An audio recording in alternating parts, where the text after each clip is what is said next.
Okay. Where was I? What was I gonna do? I was gonna blast off. As soon as rich people get kids, they become insane demons as wild. No, dude, that's not the case for everybody. But yeah. Hogwatch, Olympic transvestigation continues as Jesse Waters demands Kamala address the fake outrage they made up. Michaela is Tyler One's wife slash baby mama. As someone who lives in a rural ass farm town, the transphobia wave is insane. We might have one out trans person in my town, but it's the biggest issue. Yeah. We'll talk about that. Hold on. The right is canceling Kyle Rittenhouse. Okay. Gen Z's canceling Eminem. Yes. Philly's mayor just leaked that Shapiro's the VP pick. Oh God, it's gonna be so fucking lame and so bad. It's not even on the Israel front that it's like lame and shitty, which obviously is a big point of contention. Okay. I don't think they understand, like, bro, this sucks. Like, it's not even on the Israel shit. It's also more significantly than the Israel shit on domestic issues. Like, you can't have a VP pick that actively went for charter schools. Like, he worked with the motherfucking right to push a charter school bill. That's anti-union. Teachers unions is one of the major, like, teacher unions is one of the major constituencies in this country. Okay? I just don't understand, like, yeah. I mean, it's better than Pete, sure, but like literally, it's the three worst picks in that lineup were Mark Kelly, Pete Buttigieg was the worst one, and then it was like Mark Kelly and Josh Shapiro. That's like the bottom three. Pete Buttigieg, Mark Kelly close. Mark Kelly is a second place for worst, and then Josh Shapiro is the third worst pick. And they're going with the third worst pick. There's literally so much better. There are better people out there. Don't tell that to Dana Bosch. She just spent her week on CNN calling Shapiro criticism from the left anti-Semitic. She could suck me, okay, from the back. Dana Fash, dude, no way. Fuck Dana Fash. And a lot of those people on CNN are just insane, dude. On Israel, they're just like, they're just nutty. There's no other way to explain it. Also, I did not know that Josh Shapiro was in the IDF. I am finding out about the fact that Josh Shapiro volunteered for the IDF, which is crazy. That is crazy. Dude, that's like, oh my God. Oh my God. We're going to be talking about that. That's a crazy thing. Holy shit, that's crazy. Dude, you can't do that. You can't. Nope, you can't do that. That's insane, dude. Please don't do this. Democrats, please. You've done so good so far. Don't do this. Can you imagine spending the next like 90 plus days with the Democratic Party constantly yelling at the Democratic Party's left flank, calling them anti-Semites for saying Josh Shapiro is not a good pick? Oh, there's such a good wave going right now. There's such a good momentum going on for the Democratic Party, but they have to fuck up the bag. If they don't fuck the bag up, don't do it. Don't do it. Veep stakes. It heated. Shapiro volunteered for the IDF. Pelosi wants waltz. Later, One Piece card pack opening with Myung. Twitch.tv/Hasanabi. Veep stakes get heated. Shapiro volunteered for the IDF. Pelosi wants waltz. One Piece card opening with K-Ketamine and Valkyrie. Later, get in now. Do we have a blast off meme chat? Nancy Pelosi is becoming my hero lately. Yeah. No, Nancy is my girl. She's my roll dog. I apologize to Nancy Pelosi. I know, listen, this is the month of apologies, okay? I didn't know you had game like that. I apologize. I was unfamiliar with your game. I apologize to Nancy Pelosi. I apologize to Charlie Penguinzo, most critical, as you guys know, because, you know, he is not a fence sitter. And Nancy Pelosi is my roll dog. She's my girl. Okay. She's ride or die. I'm riding with her. Please. Thank you. We'll talk about the Philadelphia Inquirer article on Josh Shapiro being a IDF volunteer. Oh my God. Okay. Let's blast off. Let's get started. There's a lot going on. Veep stakes are heating up, folks. They're heating up. Does North Korea supporting Trump have any effect? No. North Korea has never had any effect or impact on American politics. It's just like a thing that people point to because they're silly billies, okay? The fuck? Anyway, it's always wonderful when people bring up North Korea when they're talking about the axis of evil, because it's like, it's great. They just get like free coverage and they get to appear scary alongside China, Iran, and Russia. It's like one of these guys is not like the others. You know what I mean? One of these guys has the GDP of like Alabama's poorest town. Like, what are we talking about here? You know? I mean, it's great. It's good for them. Like when they get that coverage, they're probably like, oh, sick. North Korea mentioned. DPRK mentioned. Sick. They're waving the flag. They're waving the DPRK flag.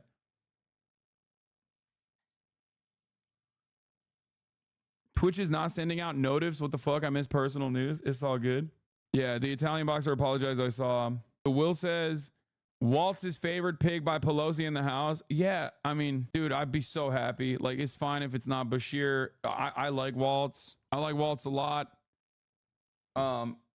He's great. He's so much better than fucking Josh Shapiro. Please, tried, tested, and true. Knows how to work with fucking slim majorities. Like, that's the method. That's the method. No, it's not anyone but Shapiro. Pete Buttigieg is right there. That's terrifying. Okay? Pete Buttigieg is a terrifying pick. Mark Kelly is a bad pick. Walt's fan cam? They got fucking fan cams for him, dude. That's crazy. Listen, Minnesotans don't deserve him. All right? It's time to open him up. It's time to open him up to the rest of the goddamn country. Minnesotans are like, no, don't take him away from us. It's like, fuck you, okay? Guess what, dude? Suck me. He's going to be the VP, whether you like it or not. And he's kind of fat, which I like. Look, I be riding through my old hood, but I'm in my new whip. Same old attitude, but I'm on that new shit. I love. Why is Mark Kelly a bad pick? He almost single-handedly yeeted the fucking PRO-Act, dude. Get out of here. Get the fuck out of here. He's like right-wing on immigration. Bro, he's from Arizona, okay? Here's an Arizona senator. I'm sorry. One, he's a senator to begin with a +5. Like, he's a senator that won by 5%.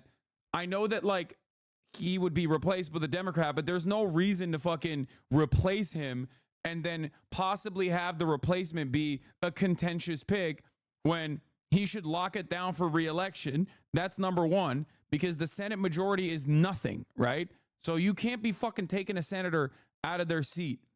It's ridiculous. That's number one. Number two, he's also from Arizona, okay? You will never get me to trust a motherfucker from Arizona. I'm sorry. Are you a lizard? Why the fuck do you live in Arizona? Okay? It's like 130 degrees out there. Motherfuckers' Crocs are like literally melting on the pavement. No, I don't trust you. Something is fucked up in the water there, which I think is now owned by Saudi Arabia or some shit. But like, no, it doesn't make sense. It's literally hell on earth, bro. Sorry to the Arizona and Hasanabi heads. I know you're stuck out there. You can't really do much about it. But like, there's a reason why it's fucking cheap. Because it's straight up Dante's Inferno style existence on a regular fucking basis. And it breaks people's minds, bro. It took them 8 months to do math. They don't know how to do math in Arizona. It took them 8 months to figure out who the fuck won the election. Okay? We were operating off the projections for months. No way, dude. No way, Jose. Arizona has some of the least trustworthy politicians. Okay?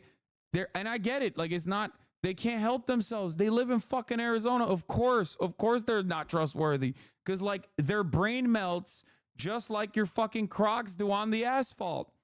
Okay? Get out of here. Get out of here. Not only is he a fucking senator, and there's no reason to like swap him out with another senator when he's like a successful senator from Arizona, he's also a conservative senator from Arizona. Like, we don't need that shit. We don't need that. We don't need that. Get that out of here. You can't have somebody from Arizona run for president. You can't do that. Look, John McCain ran for president, got fucking owned. Americans literally voted for a black dude over a guy from Arizona. Okay? That should help you understand the situation. All right? No shot. Like this is a nation founded on white supremacist values. Okay? We have not even tackled white supremacy remotely in this goddamn country. And this country voted for a black guy over a dude from Arizona. They were like, nah, no, that's a bridge too far for me. Okay? You've educated me. Thank you. Okay, I'm half joking, half being serious. Hasanabi, stop spreading misinformation. Our Crocs don't melt yet. Okay. What is this? You need this jacket? Born to Ride, Donald J. Trump. Oh, this is one of my favorites. Yeah, American people looked at a black Muslim man who is a Kenyan-born black Muslim man whose middle name was Hussein, whose last name was Obama, whose first name nobody knows, okay? And they were like, yeah, that's the guy I'm voting for instead of a dude from Arizona. And they were right. They were right to do that. They were right to do that. Yeah. Of course you love Mark Kelly. You're a fucking nerd. And you love space. You're like, oh, but he's been to space. It's fine, bro. He should stay up there. Okay? Okay. He's saying technically we're all in space right now. This is what I mean. You're a nerd. I can't with this dumb motherfucker. Oh, yeah, no. This was awesome. Bro, by the way, everyone's like transphobic takes were popping off on the timeline. But because JD Vance is such a horribly boring and annoying person, his transphobia couldn't even break the 30K barrier. Like, people don't even want him to be transphobic. I feel like he's negatively polarizing people away from transphobia when he's transphobic. People are like, oh, gross. We don't like the way you're doing it. You know what I mean? But yeah, did you see Ben Shapiro turn on his party for their racism towards Kamala? Yeah, he probably fucking reads the room better than all these dinguses. So that's why he's like worried. The biggest proof of the boxer is a woman. What? Oh, because Macron is looking at her all creepy. Did you talk about Jank saying Shapiro was the most progressive VP candidate? No, because I rarely ever talk about my uncle's takes because, you know, I just don't want to hear what he has to say about a lot of things like that. I love him. We have disagreements. And if he thinks that Josh Shapiro is the best pick, the most progressive pick, then that's a major disagreement I have with him. So I'm just not going to overlook some of those takes while also hyping up that I'm still with him. Jank 2024, you already know. We're doing a writing campaign. We're unk posting. And also beyond the writing campaign that I'm advocating for, obviously he was right. Let's never forget, he was one of the most right motherfuckers out there in terms of trying to swap out the ticket from the jump. He even basically embarrassed himself by running for fucking president. Okay? He did that specifically because he was like, I know for a fact that we got to swap out Joe Biden. It's not going to work that way. A lot of you do not have the balls to do such a thing, especially with a big ass platform. Jank did, so he has my respect. He was also right that crime is way up. Okay, let's not talk. What did I tell you? We're not posting his L's. We're posting his W's only today. Okay? We're not posting his L's. We're posting his W's. I don't want to hear Jank L's right now. Okay? State solution. Kamala Harris comments on Gaza. Wait, what? This from 7 days ago. I thought you were going to hit me with some new shit. Biden appears to be stepping into an airplane that just arrived, which he is not supposed to board, while the others, including the VP, watched it happen. This is the White House explanation. White House spokesperson Andrew Bates tells Mediaite, President Biden wanted to personally thank the flight crew who brought these brave individuals home to their families. I mean, that makes sense. He said thanks to the pilots for fuck's sake. Okay, everybody calm down. He's not the president. I mean, he is the president, but like he's not running for president, so it's fine. Let the guy have fun, bro. Let the guy get back on the plane, go back. Maybe he wanted to fly to Turkey. Y'all ever think about that? It's beautiful this time around. Okay, this time of the year, Turkey, beautiful. I'm not just saying that because I'm riding. Okay, like maybe he got in there because he was like, oh, take me to Bottom, Jack. Maybe that's what he wanted. He wanted to see the Aegean Sea. You never know. Okay, maybe he went in there to be like, oh, you guys are Turkish, right? You're my favorite. Just like my favorite streamer, I Show Speed. I love Turkey. Yeah, he wanted another round of hair plugs. That could be the reason. Okay, he's a silly little guy, but he loves his hair plugs. Maybe he wanted to go to Turkey for that reason. You never know. There's plenty of reasons to go to Turkey. Okay, plenty of reasons. Masadayız. Masa biz is. Okay, which means we are at the table, or rather, we are the table. Okay, you don't understand. Turkey played a big role in the facilitation of this prisoner swap. Okay. What's he doing? That's too long. That's far too long for him to be in there. What's going on? Maybe he did think this is pretty funny. I'm not gonna lie. They're just waiting, awkwardly waiting outside the airplane. Bro looks so lost all the time. It's crazy. He just looks so incredibly lost at every stage. Like, even if he's doing something that he's supposed to be doing, I'm sorry, he just always looks like he ain't supposed to be doing that shit. Okay? He looks better here than he usually does, which makes it even funnier. Yeah, I mean, I don't know. Shapiro responding to press for the prisoners. This has to be like waking up to a coma to find your parents died and your wife left. No, they're probably fucking happy.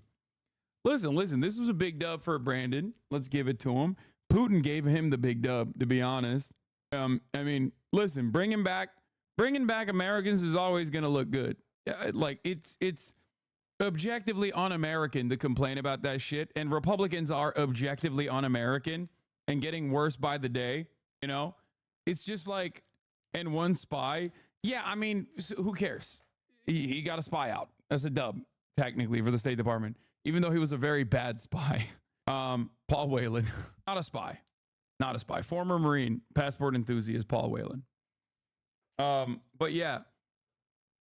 Also, I am in favor of obviously negotiating with Russia, whether it is prisoner release or whether it is, a conditional ceasefire, for example. That could be sick.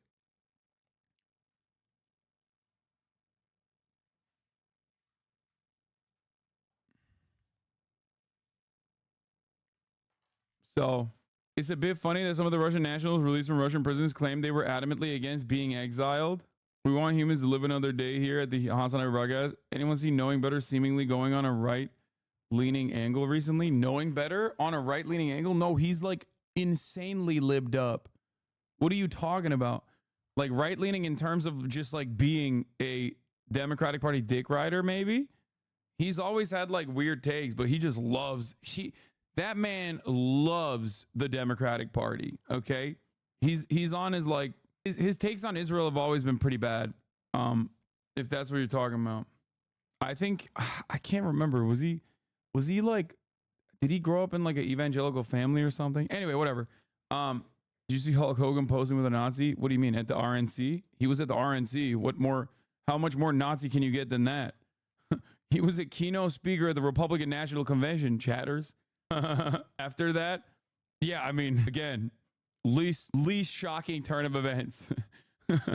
Seeing Hulk Hogan posted up with an SS tattooed Nazi is like immediately after he did an RNC speech. That's the least surprising thing on the planet. Oh, apparently he popped off on people. Let's see. A Pennsylvania teacher still sitting in a Russian prison. What would you tell his family? You want me to tell you ahead of time so he doesn't get out? I like that. That's funny. See, that's like a listen fat moment from Brandon. I like that. That's good. I think that's like him at his best. Fresh off his appearance at the RNC, Hulk Hogan continues to court votes with the Republican faithful. Just a history buff, really into World War II. So the dude's a math teacher. I don't get it. Guys, you don't get it. You don't understand. He just enjoys history, just the wrong side of history. You know what I'm saying? Yeah, he was a scout sniper, actually. He just likes the design. He didn't know what it was.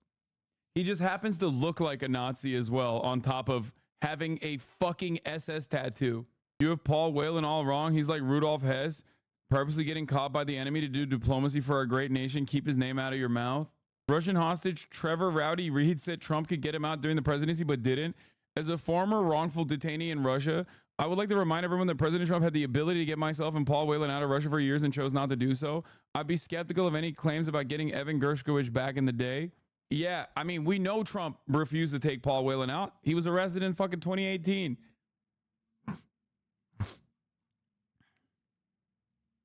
Yeah, Hulk Hogan just thought HH doesn't mean Heil Hitler, but instead Hulk Hogan. That's why he was standing on business like that. That's what it is. In the tattoo shop, he said lightning. Sick. Yeah. He was like, I love lightning. Can you give me 2 of those? Not 1. You know, because like lightning never strikes twice. That's what it means when you put 2 of them side by side. By the way, The Biden admin reportedly called trans sports complicated today with a wide range of views. It also acknowledged this from August 30th, 2023. And this is one of the reasons why I suspect they're like failing to address a incredibly easy gift, a gift that has been given to them once again to turn around and say Republicans are fucking weird and gross. They're so weird and gross that they literally will point to like women, okay, biological women, women with a fucking vagina and a uterus, and turn around and be like, that woman doesn't appeal to my standards, so I think that's not a woman, that's a man, that's a trans man, that's a trans woman. I don't even know any at this point. Like, that's a great fucking opportunity to be like, why is the vice president and the president talking about an Algerian female boxer beating an Italian female boxer to like talk about trans people like this? What the fuck? Why are they leaning into this fake outrage? It's a great opportunity. It's a great opportunity to just be like, that's weird as fuck, bro. Run a goddamn campaign. Focus on your shit. It's so stupid. But they won't because they're cowards, I think. But it's a gift for them. This is a great opportunity for them to just like, it's a great opportunity for them to like, just straight up be like, this is what happens when you lose your mind and you start talking about like 0.1% of the population. I know that was from a year ago. No, I know that was from a year ago, chatter. I'm saying that is indicative of how they will deal. That is indicative of how they will deal with this issue. That's what I'm saying. That shows how worried they are. What is this? Tyler made a 3-minute statement about Michaela. Like I said, I think Michaela is like a otherwise normal person, as normal as you can be in terms of just like being an extremely online individual, but she is susceptible to right-wing radicalization just like anybody else. And the reality is like she's just kind of lost. She's lost in the fucking sauce on this trans shit. I should talk to her, honestly. Because it's like Michaela is Tyler One's baby mama, and also I guess, are they married? I don't know, but regardless, it's, you know, no, not married. Okay, Tyler One's girlfriend, and also the mother of his child.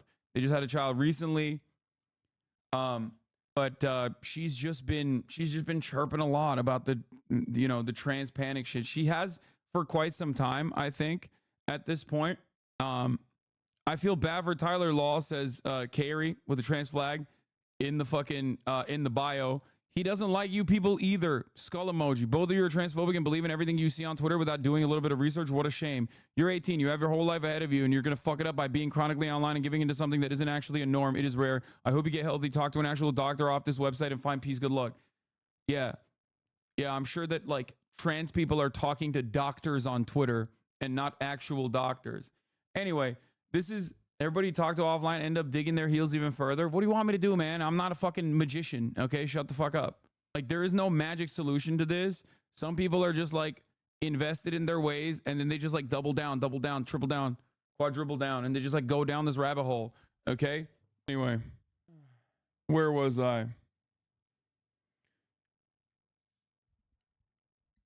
She's been awful online for years, though. This isn't the first time. I mean, she's, yeah, she has... It's gone globally viral. I was in a Russian streamer's channel earlier, and they were talking about how unfair it is that a man beat up a woman. Yeah, because people are fucking insane. But ultimately, she, just like everyone else, from fucking Logan Paul, Jake Paul, and all these fucking charlatans, Bradley Martin, all these people, literally went on with this like global hysteria. And immediately, that's all it took. All it took was for a woman to look kind of yoked. Okay? A cis woman to look kind of yoked, for people to just like run with this narrative that this is a trans woman and that it's completely unacceptable. I think Logan Paul apologized. Yeah, fucking bullshit. He literally said oopsies in his apology and then doubled down on fucking transphobia. Mike Malak did too. I covered all this stuff. It's in my latest video on my YouTube page. We had to take it down because the Olympics are crazy. They were hunting all matter of clips. They literally fucking stopped our video from being released. So we had to delete and censor all of the imagery of the Olympics. But listen, yeah, he left his post up His post garnered a lot more attention even after his apology. His apology didn't get any attention whatsoever because people really just don't care. They don't care about what the truth is, right? Run with this narrative or bought it into this narrative.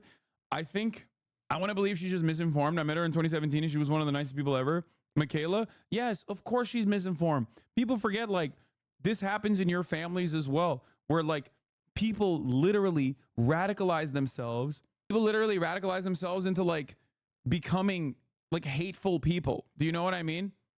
Like otherwise normal people, kind people, nice people can find themselves swept up. This is why right-wing misinformation is so goddamn dangerous. This is why right-wing bigotry is so dangerous. This is why I do what I do. This is why I try to fucking talk people off this ledge. Okay? That's it. That's the whole point. Like that is why I do what I do, because I want to like make sure that people don't fall into this like weird framing and just become like bigoted ass people for no reason. Like let people be themselves. It's nothing to you. There's no reason. Stop fucking Googling like anytime she's mentioned me, by the way. Like stop key searching and bringing it up in here. That's just drama. That is irrelevant. Okay. I think it's kind of censored in China right now. There's one annoying guy who always makes transphobic vids and I haven't even seen anything from him about this. Anyway, let's continue. It's so annoying too, because I know they're sweet, but they're misinformed. I don't know what to do. It freaks me out. Like, are they dumb? Why can't you research like that? This isn't necessarily about Michaela. Michaela is just simply a vector to talk about this conversation, because you probably have people in your lives that are also falling down this fucking pipeline. And it's not like we have the tendency to think that like because someone is an online influencer or whatever, that like they somehow are supposed to be better read. Like that's not the case. They are susceptible to the same exact points of misinformation that radicalize people that you are, that your mom and dad is. You know what I mean? Nick Merckx is another great example of this. Where it's like they just kind of take this route. They kind of take the other route that I talk about all the time. There's like the normative position in society, in American society in general, is trans people are weird. I don't really understand it. It's kind of freaky. I don't get it, right? But that's it. It just kind of stays there. And there's two different directions you can go in that situation. You can either just be like, it's weird. I don't get it. I'm ignorant. Who cares? Okay. Which many people feel that way. Those people can be radicalized in the other direction though, easily, by being like constantly going, look, this trans person is like indecent. This trans person is indecent. This trans person was being weird. This trans person is actually cheating, right? And then when people get captivated by this narrative, by the likes of Matt Walsh or Ben Shapiro or any number of different right-wing content creators, they start becoming increasingly more hateful and increasingly more misinformed on the issue. And ultimately you arrive at where we're at right now. You look at a fucking cis woman fighting another cis woman and you think, well, everyone is fucking saying that this person is actually a man, so I'm going to go with that. And I'm just going to double down, triple down, quadruple down on it. Okay? But make no mistake, most people don't think about trans people at all, okay? They might have that thought that they're weird or whatever in the back of their minds, but they don't just think about that on a day-to-day basis. Okay? They don't. And what? And it's sad to see someone actually fall into that trap. It's sad to see someone fall into that trap. I want to believe she will educate herself on these issues, but she's been so nasty about this topic and so smug on top of it. She's someone replying nicely about it. She hopes their kids will get shot up. She posted until someone told her to shut the fuck up, and I personally hope she shuts the fuck up for a while. Yeah, it's just like I'm trying to be as like nice about it as possible, but it's just pure unfiltered bigotry in this situation. And it's not only pure unfiltered bigotry in the situation, she's also fucking up Tyler One's bag in this situation as well, and tying Tyler One to this like insane vile bigotry. So you're being too biased towards her? No, I'm being diplomatic, dumb fuck, because I have the capacity to actually talk to these people directly. That's the difference. And I always try. Historically, I have always tried in circumstances like this one, because I don't want them to, like, one, obviously keep spreading like hateful narratives like this, and two, I just also don't want them to like fucking lose their minds and get radicalized in this direction. Okay? So Anyway, she was like chirping nonstop on the timeline and then made a serious apology note. I would like to start out by saying that I apologize not only to the trans community, but all of the LGBTQ plus supporters for my comments. I apologize for the misinformation that I put out. I also apologize for the hate that I put out. I was speaking out of a place of ignorance and carelessness. I've been reckless in the past, and after speaking to a close friend of mine, I realized the damage that could be done based off my actions and how my platform could truly affect people. I've never had the chance to truly reflect and think about the things that I say and how they may affect the trans community. But now realizing that I truly want to apologize for any harm done and will continue to educate myself on the matter instead of spreading hate, I will be sure to stay informed and do my due diligence. I know there are many people in the trans community who get so much hate and even can be harmed by such actions just because people don't accept them. I would not like to be a part of that, and in the future, I will be sure to think before speaking. I would also like to apologize to Tyler for speaking on his behalf out of pure ignorance and in the heat of the moment. It's wrong of me to want to spread hate through someone else's mouth, especially when their opinions extremely differ from my opinions, differ from opinions of my own. I'll be taking some time to reflect more.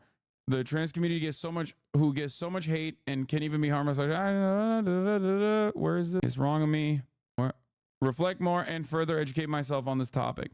Who is this? It's Michaela. She got the boss call from hell. I mean, yeah, what the fuck are you thinking? Like that right there is literally another showcase of like transphobia being like a fucking brain disease. The most fake apology. She's been transphobic for so long now and has even said her trans friends agree with her transphobia. She only apologized because she jeopardized Tyler's job. It doesn't matter what she apologized for or not. Okay? It doesn't matter. Okay? Here's why it doesn't matter.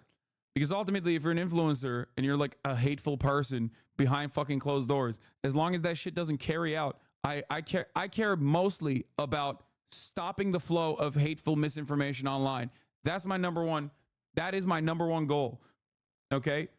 So this doesn't mean that she is like magically decided to be a good person and become a trans ally. But it's the first right step to take in this circumstance is a good apology. Just take it. You know what I mean? Doesn't matter. It entirely depends on how she portrays herself going forward, what she chooses to do going forward. Obviously, you know, hold on. Sorry. I may be wrong, but I believe that the Algerian boxer was banned in 2023 because she beat a Russian boxer in the semifinals. She will do it again next year. She's had yearly episodes 2020. I've actually never seen her apologize for it though. So, you know, anyway, this is what Tyler had to say. Her, which apologize, guys, because there were some things said on Twitter about me that were just wild. By the way, apologies for that. Let me just make this clear, real clear. I mean this truly. I do not, I'm a cuss, sorry, editors. I do not give a single fuck about whatever the fuck people go by. Just so if I haven't made it clear in the past, bro, I do not care. I, girl, other, he, him, her, both, race, color, yellow, green, black, I do not care, bro. If they are happy, let them fucking be. I don't care. I 100% believe him when he says this. Like, he doesn't give a shit. He's just like, this is a man who is entirely invested in fucking weightlifting, getting a high elo in chess, and fucking playing League of Legends. That's it.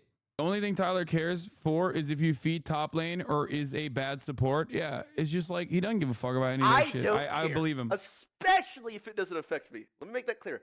I don't give a shit. They're happy? Whatever, man. Whatever. And I know it goes a little bit deeper than that because it's like politic-wise, they're like, well, no, because like they're doing this, they're doing that. The kid, bro, I am uneducated. I am ignorant to comment on any of that, by the way. I have no thoughts or no saying. I am uneducated. He hates Ludwig, though? Yeah, he hates Ludwig for that reason. He made the same comment years ago. Guys, why do you care about same sex, no sex, have sex, identify as a guy, girl, tree, they, he, or why? Because why do you care, bro? Let other people do whatever they want. It doesn't fucking affect you. Shut up. This is literally from, I think this is like, not even from 2022. I think this is like way older than that, actually.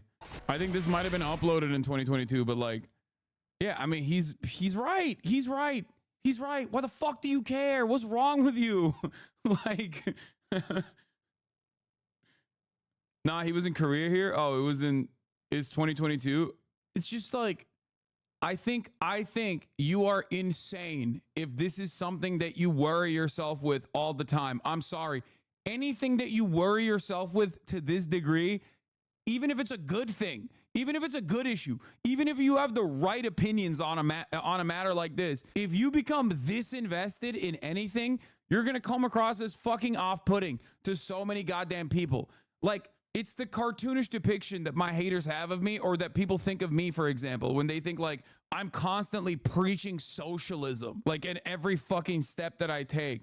Like, I can't be just like a normal person that enjoys things. You know what I mean? I can't just like watch the Olympics and feel fucking proud that LeBron James is the greatest athlete of all time. And he's just fucking dunking on people at the age of 40 after 21 years of dominating a goddamn league. Like, I can't just feel happy or enjoy shit, see feats of athleticism without like making it political. You know what I mean? I can. And most people don't think about these things at all because they can be fucking normal. Okay.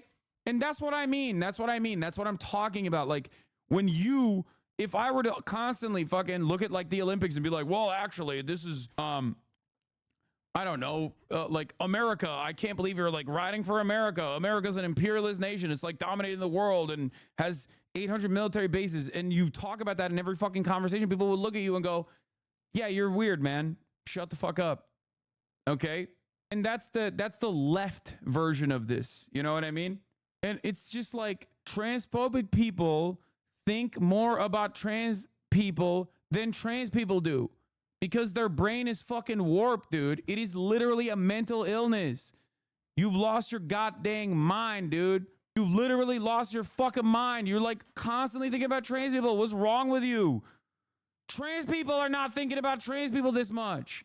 Fucking let people breathe, man. Jesus Christ. Yeah, it's like, let me show you a picture of every dead kid in Gaza. Can you imagine if I did that shit every day?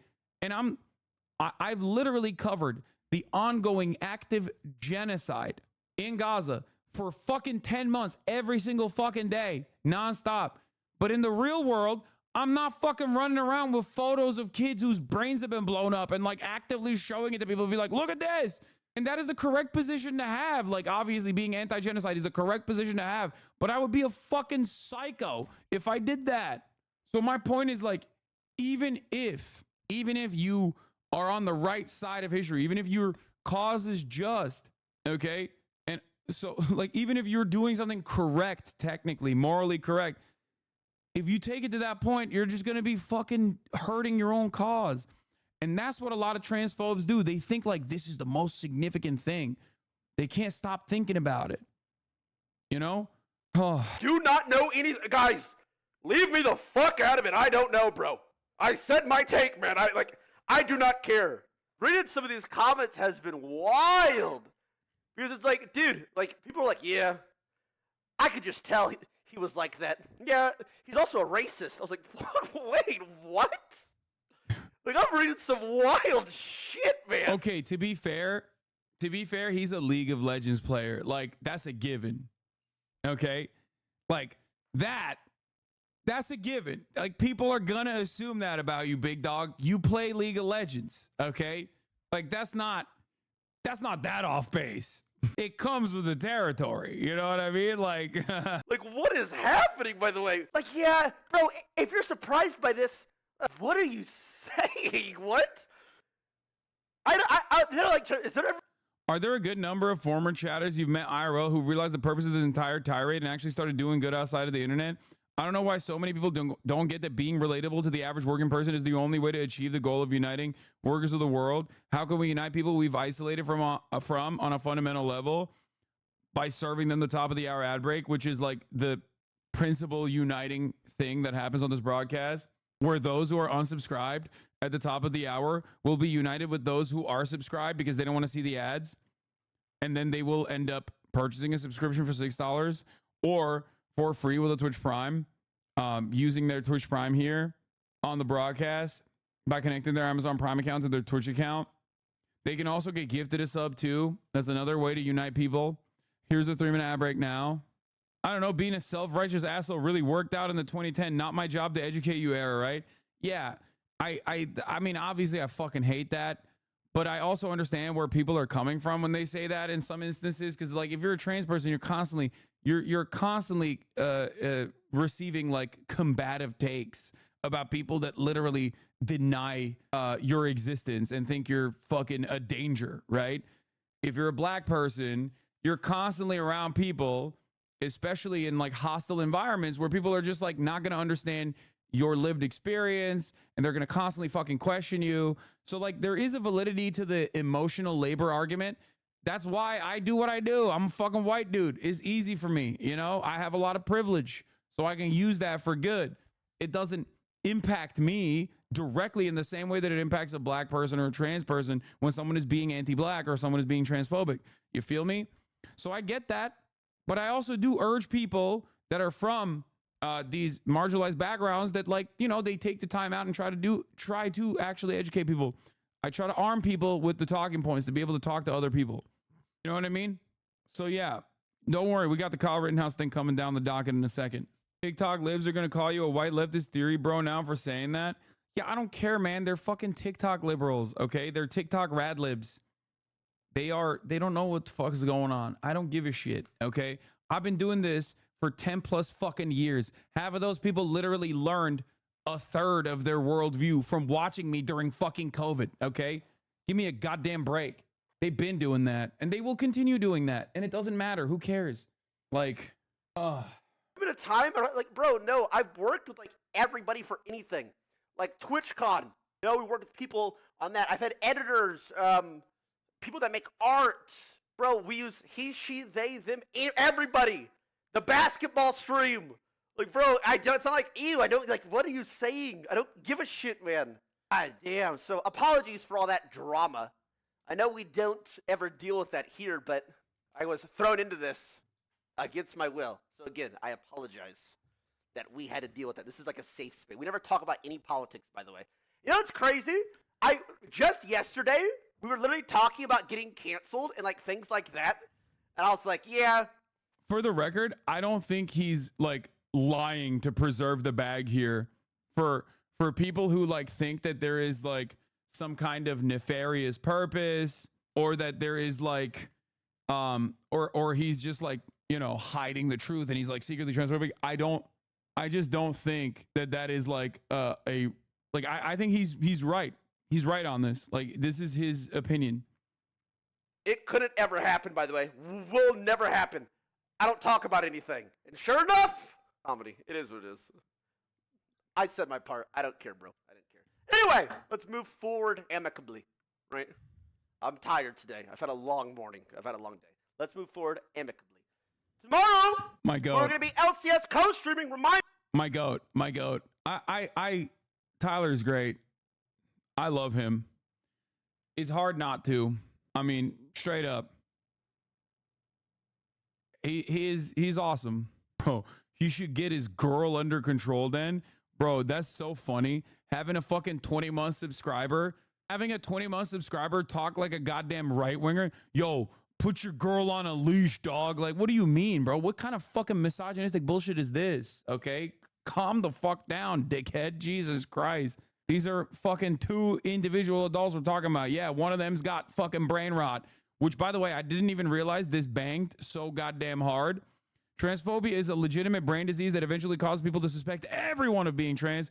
We're watching that happen in real time on a website run by a transphobic deadbeat dad freak. This harms trans women and cis women. Y'all are weird as fuck. I didn't even realize this shit banged until somebody sent me this in the chat. Hassan has some words for transphobes and homophobes. Anyway, sort by controversial. Why the fuck would I do that, man? I'm trying to preserve my brain, not like lean into the brain rot. Dude, you were like the only one on Twitter against the brain rot wave. No, there's definitely plenty of content creators who are also against it. Caroline had a good take as well. This is just something that I've talked about so much.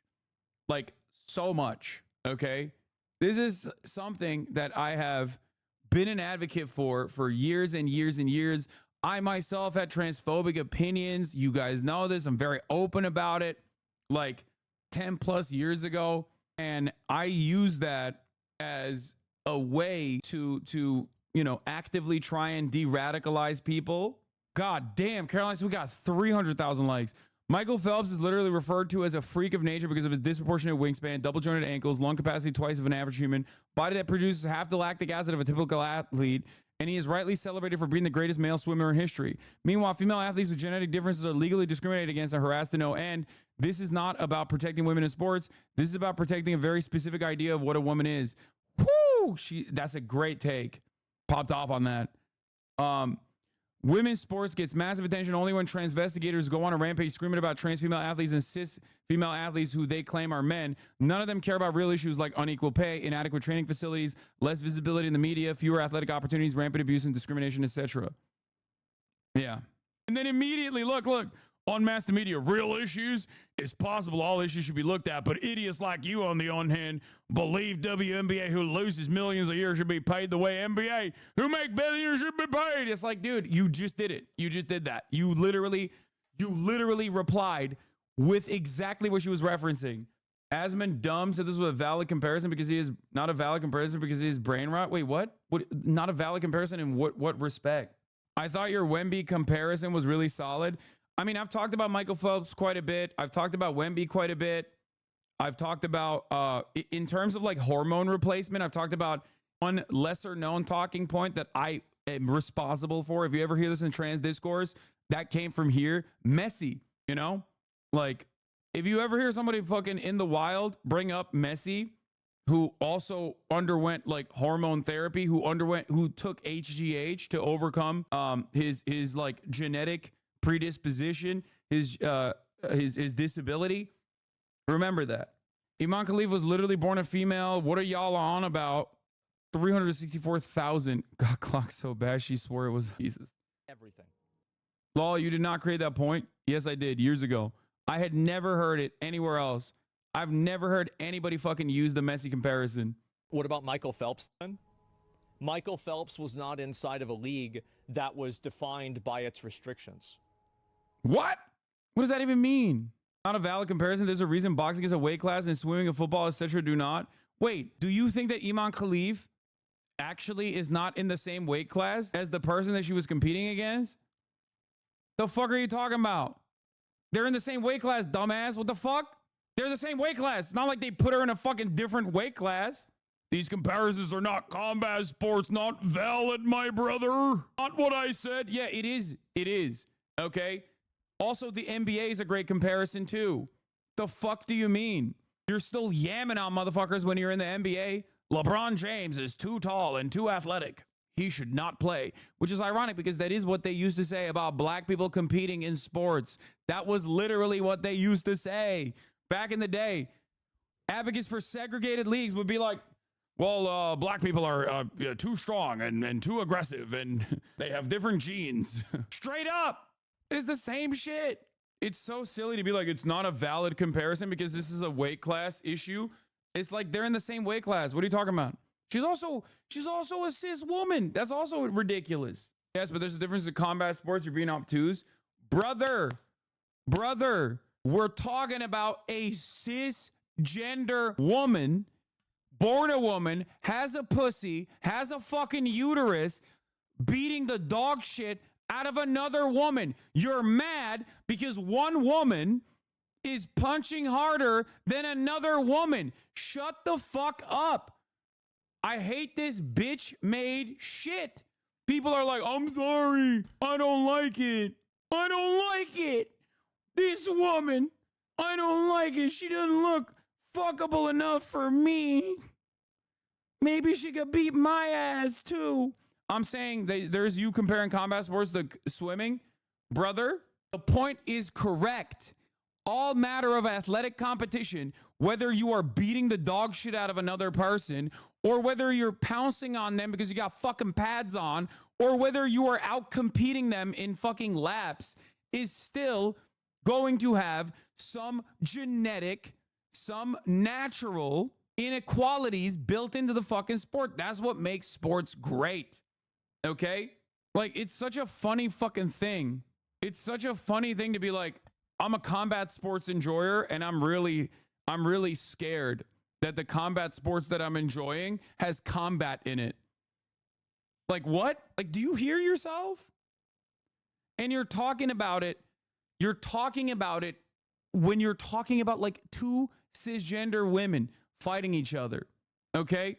Genetic differences exist in every sport, from combat sports to gymnastics, all the way to fucking swimming and basketball. Every sport has genetic differences. That's why a 51-year-old Turkish man can roll up there, no fucking glasses, no like, gear whatsoever, and just fucking boom, get a fucking silver medal. Okay, that dude is naturally gifted at shooting. He's a crack shot. What are you gonna do? This is just how it is. That's why seeing 5'8" guys in the NBA is so great. They overcame genetic differences. Exactly. Like, how would you even remove the genetic advantages in sports? You can't. Also, it wouldn't even be good. It would be bad to do that. It would be boring to do that. This is like participation trophy shit. It's participation trophy shit flipped on its fucking head. But it's like being done from the right-wing side. So I guess it's not participation trophy advocacy. But it is. It is. That is exactly what this is. It's lame as fuck. And it pisses me off that people don't realize it. Oh, it scares me. I saw a scary woman doing combat sports and she's good. Do you understand what the difference there is? So this is obviously a bad argument. So basically, Michael Phelps was in a league and it said anybody can join this league. It doesn't matter what you are, what you ever. Yeah, famously, nobody ever, by the way, nobody ever cries about trans women swimming with cis women. I don't even know what he just said here. What he just said is completely irrelevant. It sidesteps the actual point of contention, which is that Michael Phelps has genetic advantages, okay? He has genetic advantages, just like Iman has genetic advantages, okay? Natural advantages. That's it.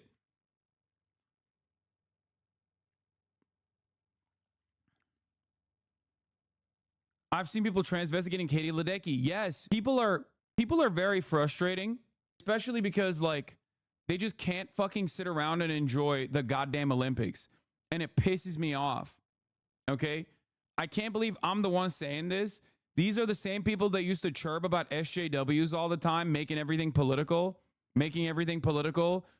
Like literally, that's what they used to cry about in like the late 2010s, right? Oh, SJWs make everything political. Just you can't fucking enjoy shit. And they literally do this. They do this nonstop. Right-wingers are so much worse than the fucking peak of SJW culture in like 2015.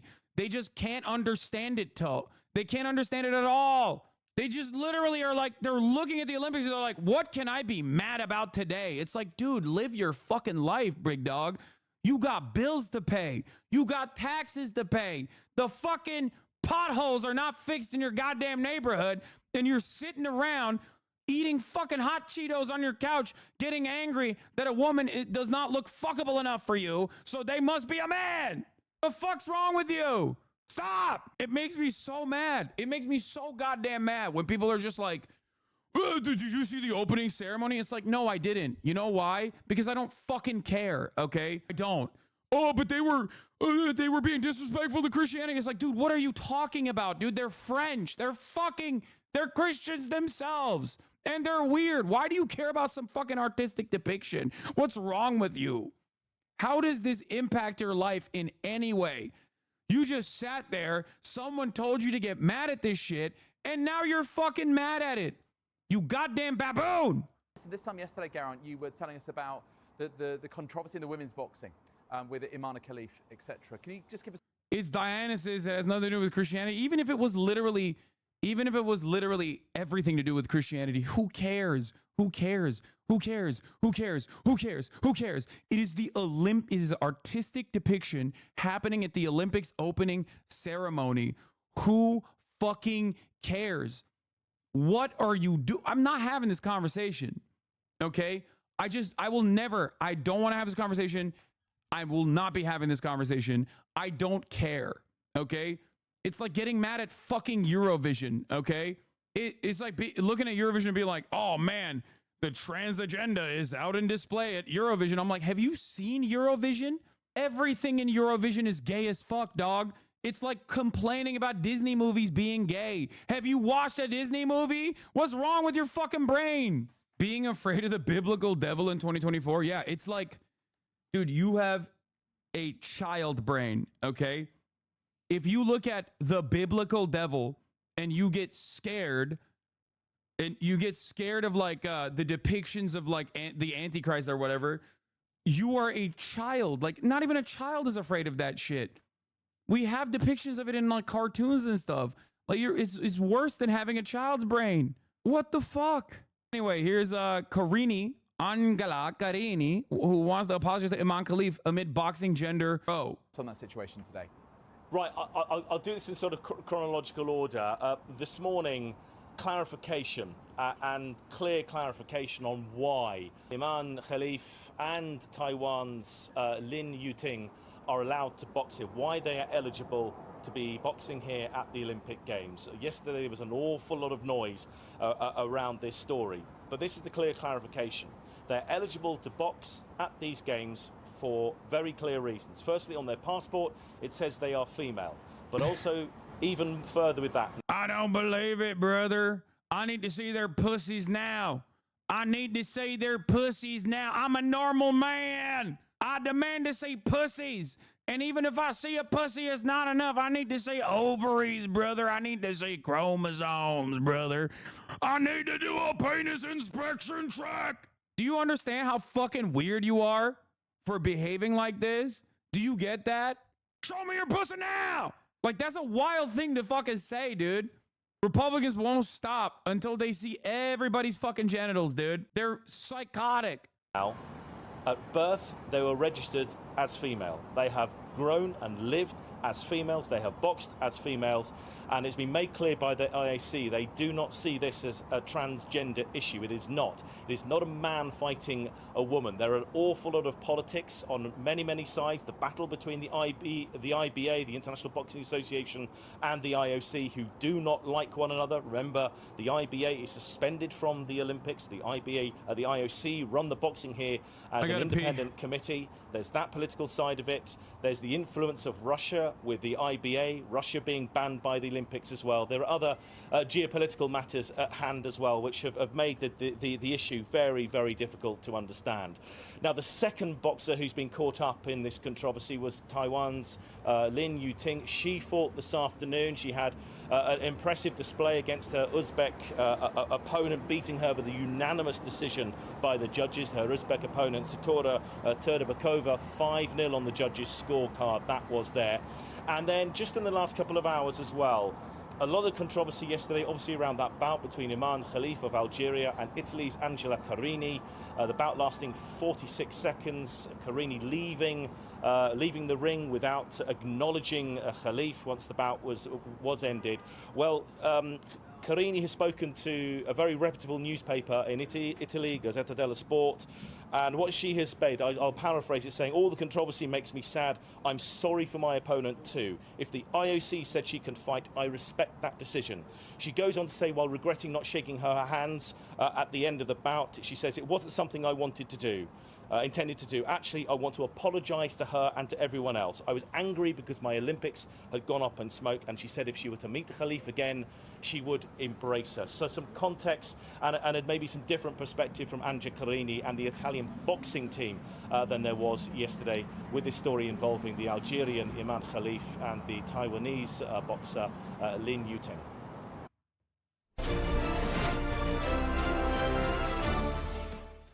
Caitlin Wheeler is an ambassador at the aforementioned Riley Gaines Center and a former collegiate swimmer. She joins me now. Caitlin, will the Biden-Harris... Bro, will the Biden-Harris administration, like, respond to this? Is so crazy. The hilarious thing is that if we were in the Greek times, they wouldn't stop the fighting. If anything, they would have more fights exactly like that. They'd also be fucking naked. The biggest problem with it is that it's rooted in women being inferior to men by default. Oh yeah, no, that's a huge part of this as well. A huge part of this. As an avid boxing fan, I've been engaging the community for a long time. It's a really conservative sport, very bigoted at times, and still have more understanding as the average normie that are now paying attention. It's insane. I don't get it at all. Iman has been a familiar name, kind of a subpar one, and most of the natural level of testosterone discourse has never been important. Normies right wing are so brain broken. Yes, because they don't care about the sport. They don't care about boxing, and they certainly do not care about women's sports at all. They just care about being transphobic. That is their goal. And they will use anything and everything They will use anything and everything to push that agenda because they're fucking insane. And I'm sick and tired of acting like they're not. They're fucking weird, okay? They're weird as fuck and they're insane. They are hallucinating shit, okay? You're insane? Yes, dude. I'm insane because I think that it is ridiculous to act like a woman who's a fucking woman is not a woman all of a sudden because she doesn't appeal to your understanding of what a woman should look like. Sorry, I am not capitulating to your schizophrenic hallucinations, so I must be the crazy one. It's like wild. These are supposedly people who care about women's sports, by the way. I care about women's sports. That's why I'm telling a woman is not that. That's why I'm saying that one woman is actually not a woman with no fucking evidence whatsoever. Iman Khalif's next opponent posted this. IOC Media Olympics Hungarian boxer Luka Hamori posted numerous hateful messages on her Instagram about her upcoming opponent Iman Khalif. This is contrary to athletes' declaration of rights and responsibilities for athletes within the Olympic movement. I don't even know what this means, but this is the girl who is fighting the male boxer tomorrow. Oh, and then she reposted it. Nice. I hope she gets her fucking ass beat, by the way. Are they just in too deep to not admit they are wrong and that chick is a biological cis woman? Yes. Some people are just like so invested in this narrative. I mean, a lot of people are. They're just so invested in the narrative that they don't care. They just legitimately don't care. They don't care about what the truth is. They never did. Just like they never cared about the actual fucking...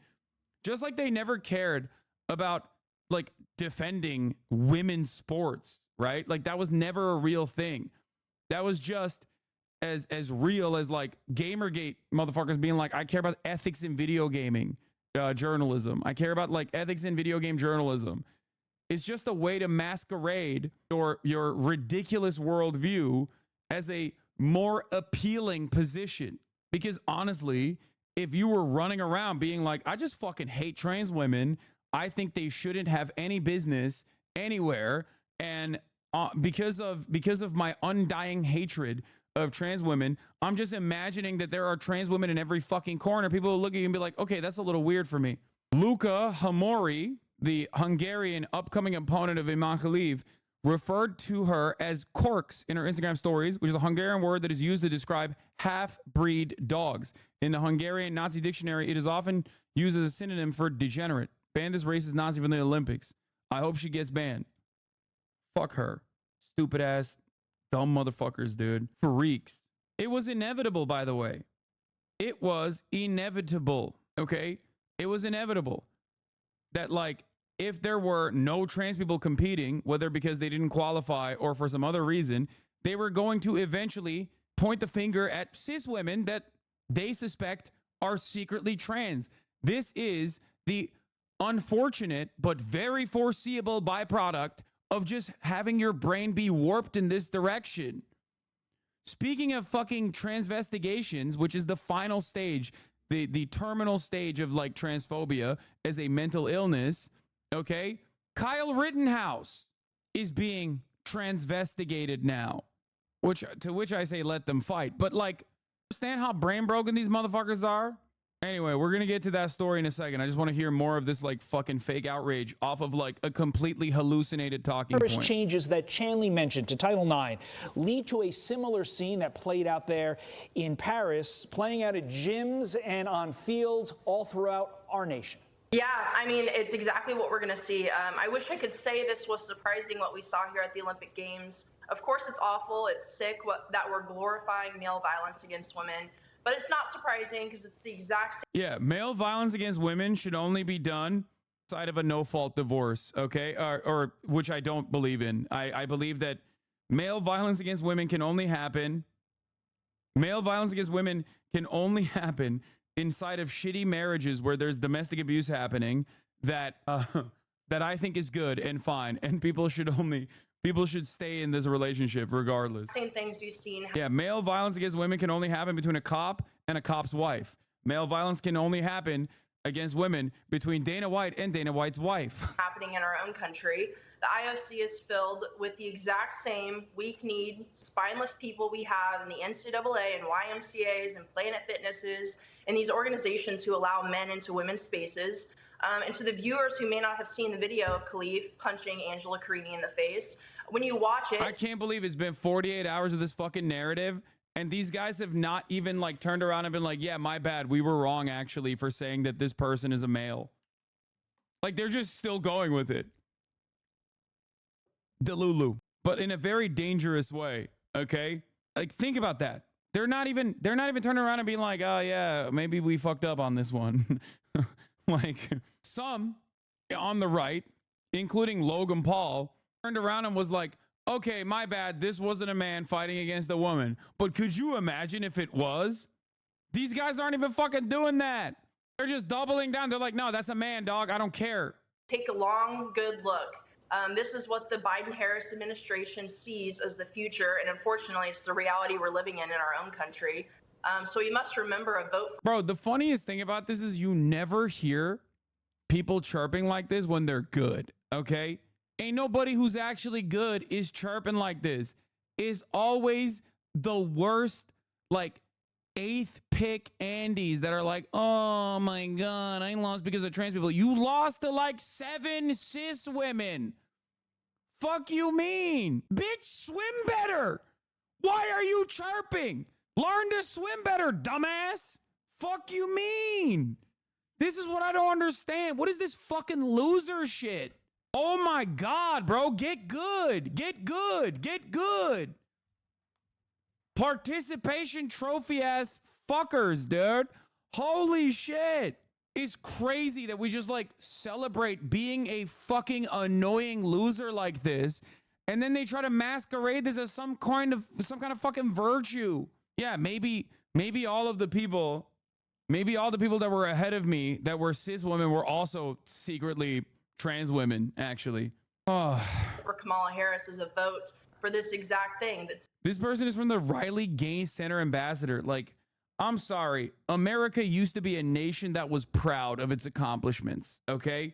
We used to be a country that dominated. What the fuck happened, dude? What is this right-wing loser shit constantly fucking chirping? Celebrating the Confederacy's L's, celebrating the L's of these fucking loser-ass athletes who couldn't cut it. What happened? These are the motherfuckers who used to say no participation trophies. So I guess yes, participation trophies, as long as you can just like cry about a secret trans person defeating you. Is that what it is? What is going on? God damn, dude. Get back to fucking work. I'll listen to you when I can see you beat the fucking record, all right? The testosterone level is not fair, dumbass. Brother, that's not a point of contention here. It's not happening. You're talking about a dumb fuck who is literally losing to cis women. It's never fucking winners, okay? Winners don't talk like this because they got the Mamba mentality. They don't fucking stop. They persevere. That's what good athletes do. This is loser talk. And you're also a fucking loser as well. You're a fucking loser because you're celebrating other fucking losers crying on Fox News. Okay? Okay, so let's put a man hitting a woman. Bitch, between you and I, if I was fucking pummeling your skull, it would look like a fucking man hitting a woman too. Okay? That's why there's weight classes. Shut the fuck up. You're imagining an issue. That is not what's happening. Okay? Shut up, bitch. Shut your bitch ass up. Well, let's put a man hitting a woman. That's not what's happening here. You're just imagining that that's what's happening here. Shut the fuck up. It's all about the chromosomes, science and shit. You're too stupid to have a conversation with. Take a day off. Can't even fucking spell. It's so obvious that these are just simply talking points that you heard from some dumb fuck right-winger that you're just trying to write in here and it's not even working. It's science and shit, dude. Yeah, it's weird that like all the fucking scientists don't agree with you, but it doesn't matter. It's not science. You just heard it from a fucking YouTuber, idiot. It's the vote for erasure of women and women's sports.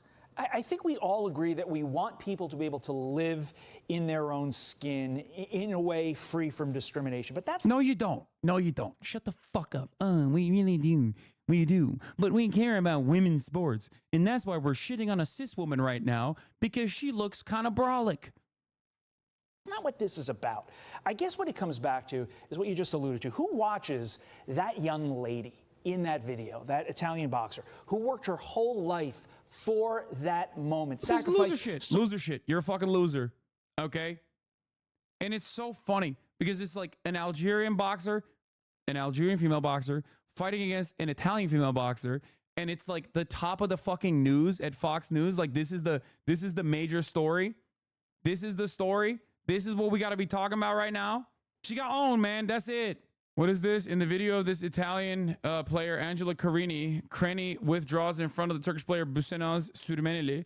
It seems she can't face her, so she looks for excuses to cover up her failure and lack of effort in training. That's crazy. Flop machine, bro. Flop machine.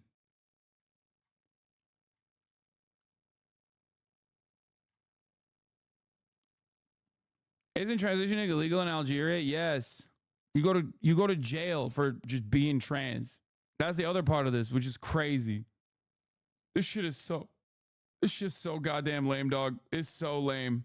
We're celebrating being a fucking annoying little crybaby loser. What the fuck? So much for that moment. Literally break down in tears and say she had to quit the fight because she was scared she was going to die. Who watches all that and says, you know, I side? It's combat sports! If you can't take the heat, get the fuck out of the kitchen! We're talking about combat sports, bro! What the fuck? You're a fucking loser, dog. Shut the fuck up. What is this conversation that we're having, bro? Oh, I'm sorry. She punches too hard? What the fuck do you mean? That's the point, dumbass. That's the fucking point. What is happening? Oh, man, Mike Tyson's opponents are too scared because he punches too hard. That's the whole point. That's the point. That's the point. This ain't a fucking tickle party, bitch. What the fuck do you mean? Side with the other person. I don't get that, Caitlin. Yeah, it's absolutely disgusting. I think anyone with a brain could see how unfair this is, how wrong this is. I mean, we've seen our administration now take Title IX, which was enacted 52 years ago, as you said. They have taken this piece of legislation and essentially dropped it in the paper shredder and created their own. This rewrite is actively in effect. And the Biden-Harris administration and the entire Democratic Party swears up and down that they are the party for women. Well, if they truly are the party for women, why are they not out there fighting for women who are going up against these men at the Olympics? Why are they the exact same ones to rewrite Title IX?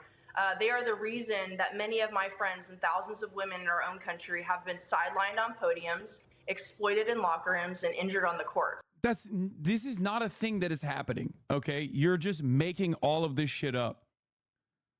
Oh. There is nothing funnier than having female athletes talk about transphobia, like repeat transphobic takes, because y'all also are brolic, bro. Like Riley Gaines, right? This is Caitlin Wheeler talking about this. She's an NCAA swimmer and a fucking loser, right? She's actually here as an ambassador from the Riley Gaines Center for stupid-ass athletes who couldn't fucking cut it, okay? Let me show you what Riley Gaines looks like, okay? Brother, like, come on. Why are you desperately trying to fucking, like, why are you acting like, oh, well, some people just, like, look weird and maybe they're trans and whatever. Like, you also are pretty brolic. Look at your goddamn shoulders, Riley. Like, what are you doing? You are the living definition of a person that doesn't fit the stereotypical what women should look like. Why? Why are you, like, do you think when you just fucking advocate for this thing that people will just like automatically go, oh yeah, that's like You know, they're just not going to be transphobic to you too. This makes no dang sense, dude. Like, it makes no sense. Like, I don't get it. I don't get it. I don't get it. I don't get it. I genuinely don't understand it. It's like on the side of men, you got Ben Shapiro talking about fucking rigid gender binaries.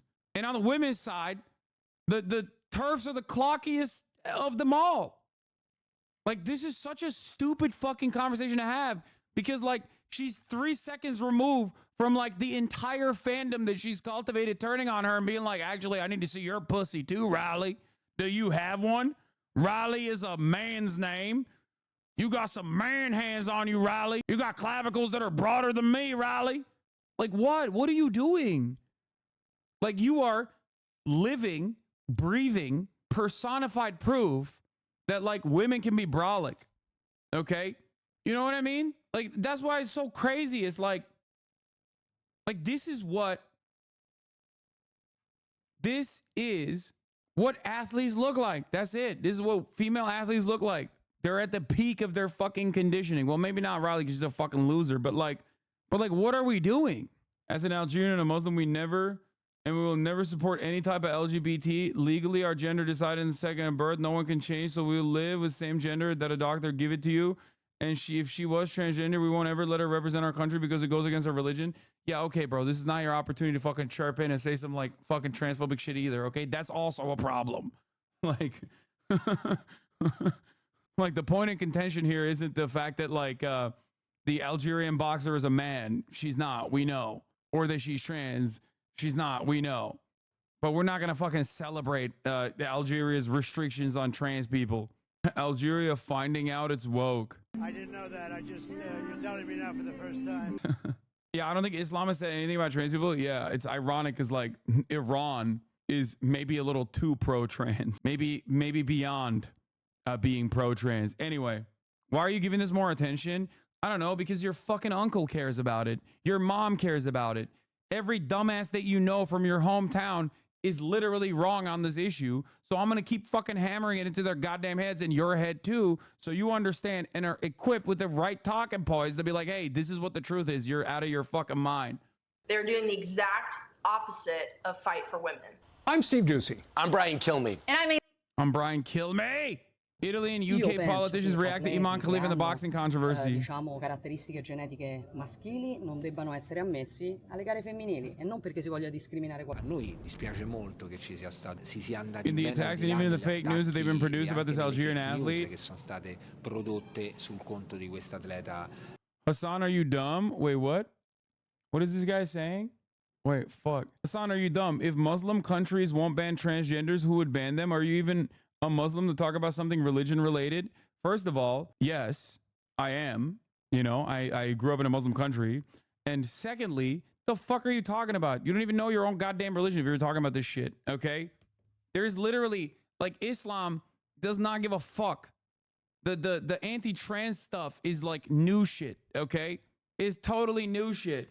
You can get, Iran literally has gender confirmation surgery. Sometimes by force if someone is caught being gay. The fuck? In Egypt, you can literally get gender transition surgery approved by Al-Azhar. Abortion and trans rights in Muslim countries are absolutely wrong. Transgenders existed during Muhammad's life. They literally lived in his house. They had an important social role in early Islam in the Abbasid era. Yeah, it's just like people are so stupid about this. One, Islam is not a monolith. Two, if you are to look at like Muslim countries, obviously their opinion on trans people and abortion differ from one another as they are not a monolith. But by and large, they're fairly more tolerant than even their Christian counterparts. So I don't know what the fuck this is always some like Western invention. People literally will be like, oh, well, fucking go live in a Muslim country or whatever. And I'm not even saying that because like, obviously trans rights have gotten worse in countries like Turkey recently, but it's relatively new culture war phenomena. It's not actually like a historical thing under Islam. Oh, Islam absolutely prohibits transgenderism and referring to Iran basically excommunicated by 90% of Muslims doesn't make sense. Hasanabi. I just gave you examples that are not just Iran. You can't just like cast aside Iran and be like, they're fake Muslims. What the fuck do you mean excommunicated? Shut up, dude. Walking in here like a fucking Wahhabist fundamentalist. Christ cuck Muslims are the funniest. I hate how toxic becomes, toxic chat becomes the second trans issues come up. They're not only toxic, but they're just like chirping completely from an uneducated point of view. Okay? That's the shit that pisses me off on top of everything else, which is that like people aren't just chirping, they're also wrong, but you cannot even explain to them that they are wrong. They're just like, nah, I don't believe it. It is identical to the same situation that we're experiencing with respect to Imam Khalif, where they're like, nah, I don't care. She's a man. He's a man. You know what I mean? And it's just so fucking stupid. It's like, well, what do you mean? That's not the case. What do you want me to do? Do you want me to lie so you feel better? No, you are wrong. I know, I'm wrong. Of course. She's not trans. You guys are right. It's a fucking man. You aren't. You are wrong. You don't know, bruh. Not transphobic, but you're wrong about the Islam thing. Islam is not a monolith. But in the Islamic world broadly, while in recent years, Turkey, for example, has gotten more transphobic under the Erdogan regime, historically speaking, Islam does not give a shit about trans people. Islamic countries like the fucking caliphate in the Ottoman Empire did not give a single fuck about gay people. As a matter of fact, the caliphate decriminalized homosexuality in the 18th century. Okay? The Islamic caliphate. If we're not going to talk about Iran, and you're like, oh, Iran is some other shit, let's talk about the Islamic caliphate in the Ottoman Empire. Okay? Homophobia, transphobia, and these kinds of attitudes about gay people, trans people are relatively new phenomena and oftentimes simply born out of Western opinions cultivated in the church. Okay? You talking about people not Islam? Shut up. I just said the caliphate. Fuck you mean I'm talking about people not Islam. There is no better singular depiction. It's like fucking talking about the Pope in the Catholic Church. Jesus Christ. If you think the difference between male and female and subsequent gender identity is as simple as having or not having an X chromosome, then please stick around and watch this video to try and learn a little bit about this crazy controversy that's going on in the Olympic world. Welcome back, everybody. I'm Dr. Brian Suter, and my goal in this channel is to help teach you about the medical side of this. You're wrong about Islam. Also, what's a caliphate? Exactly.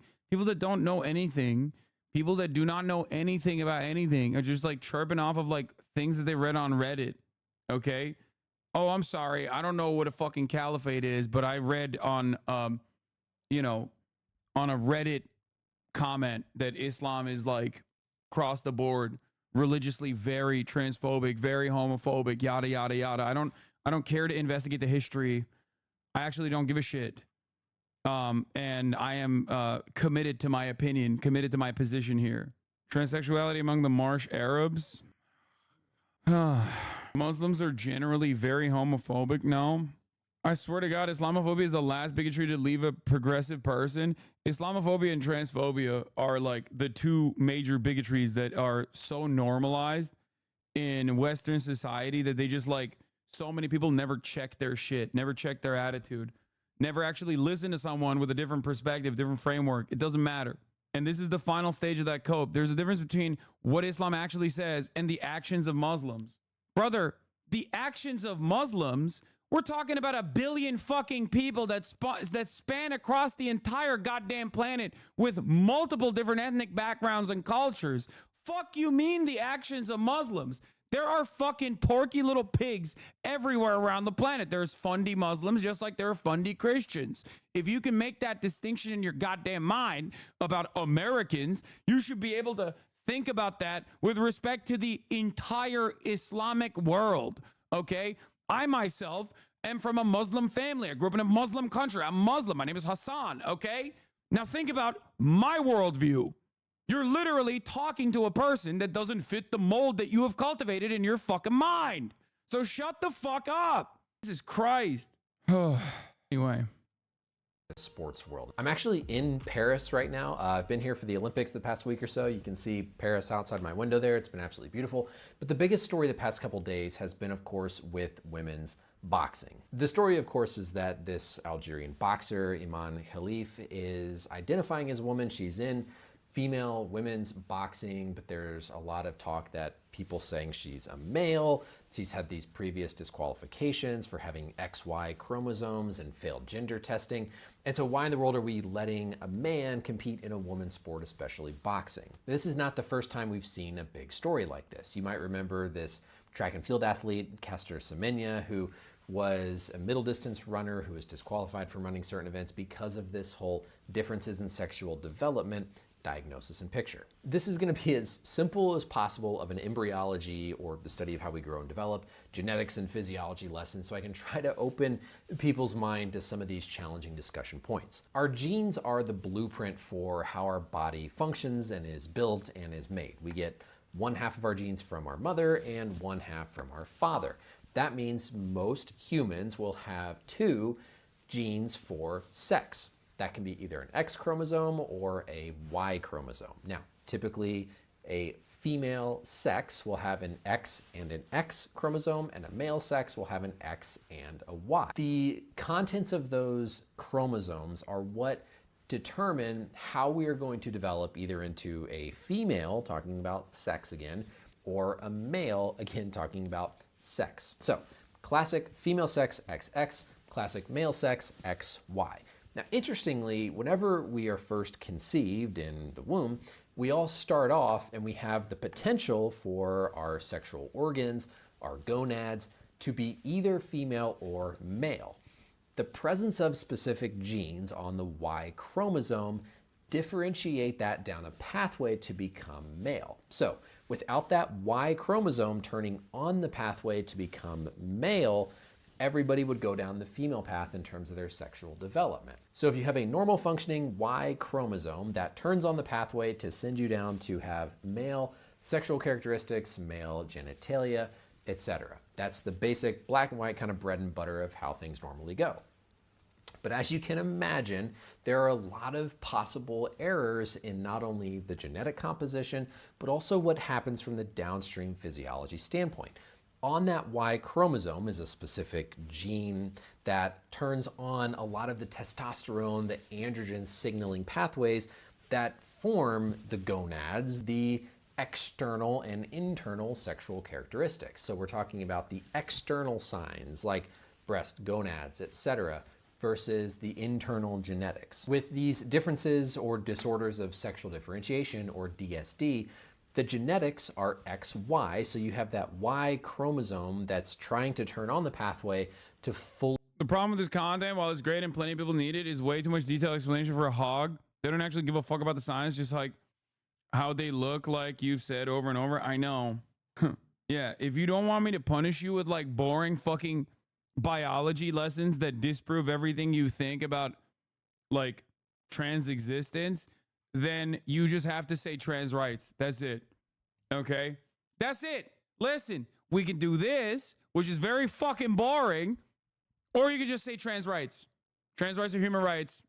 Let trans people live. Who gives a fuck? Okay? The thing is, like, no hog is watching this. Okay? The hogs are probably too busy transvestigating this man. Okay? They're like, oh, I don't know about that. Looking kind of gay to me, brother. Half of these people yelling about trans people on Twitter have a PFP with their husband or wife, and they're always 1/2 of a Godskin duo marriage. They need mirrors. Godskin duo marriage. Oh no. Okay.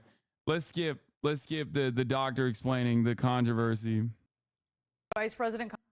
We're done with that part. Kamala Harris reacts to winning the Democratic presidential nomination, but how will you react to winning a gifted sub at the top of the hour? That is the question you should be asking yourselves, because at the top of the hour, there's a 3-minute ad break. If you no longer want to see those ads, all you need to do is subscribe. For $5 or free with Twitch Prime, you can subscribe to avoid the top of the hour ad break.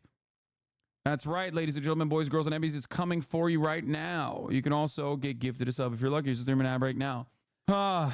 Yeah. VP choice leak. I know. We're gonna do the Veep stakes right now. Kamala Harris has now earned enough delegate votes to become the Democratic nominee for president. So it is Thank you for the 5 gifted subs. Official ahead of the convention. There will be, of course, all of the fanfare. But this is it. This is the real count. Yeah, the DNC chair. If the person has an XX chromosome, that person can compete in female competition completion.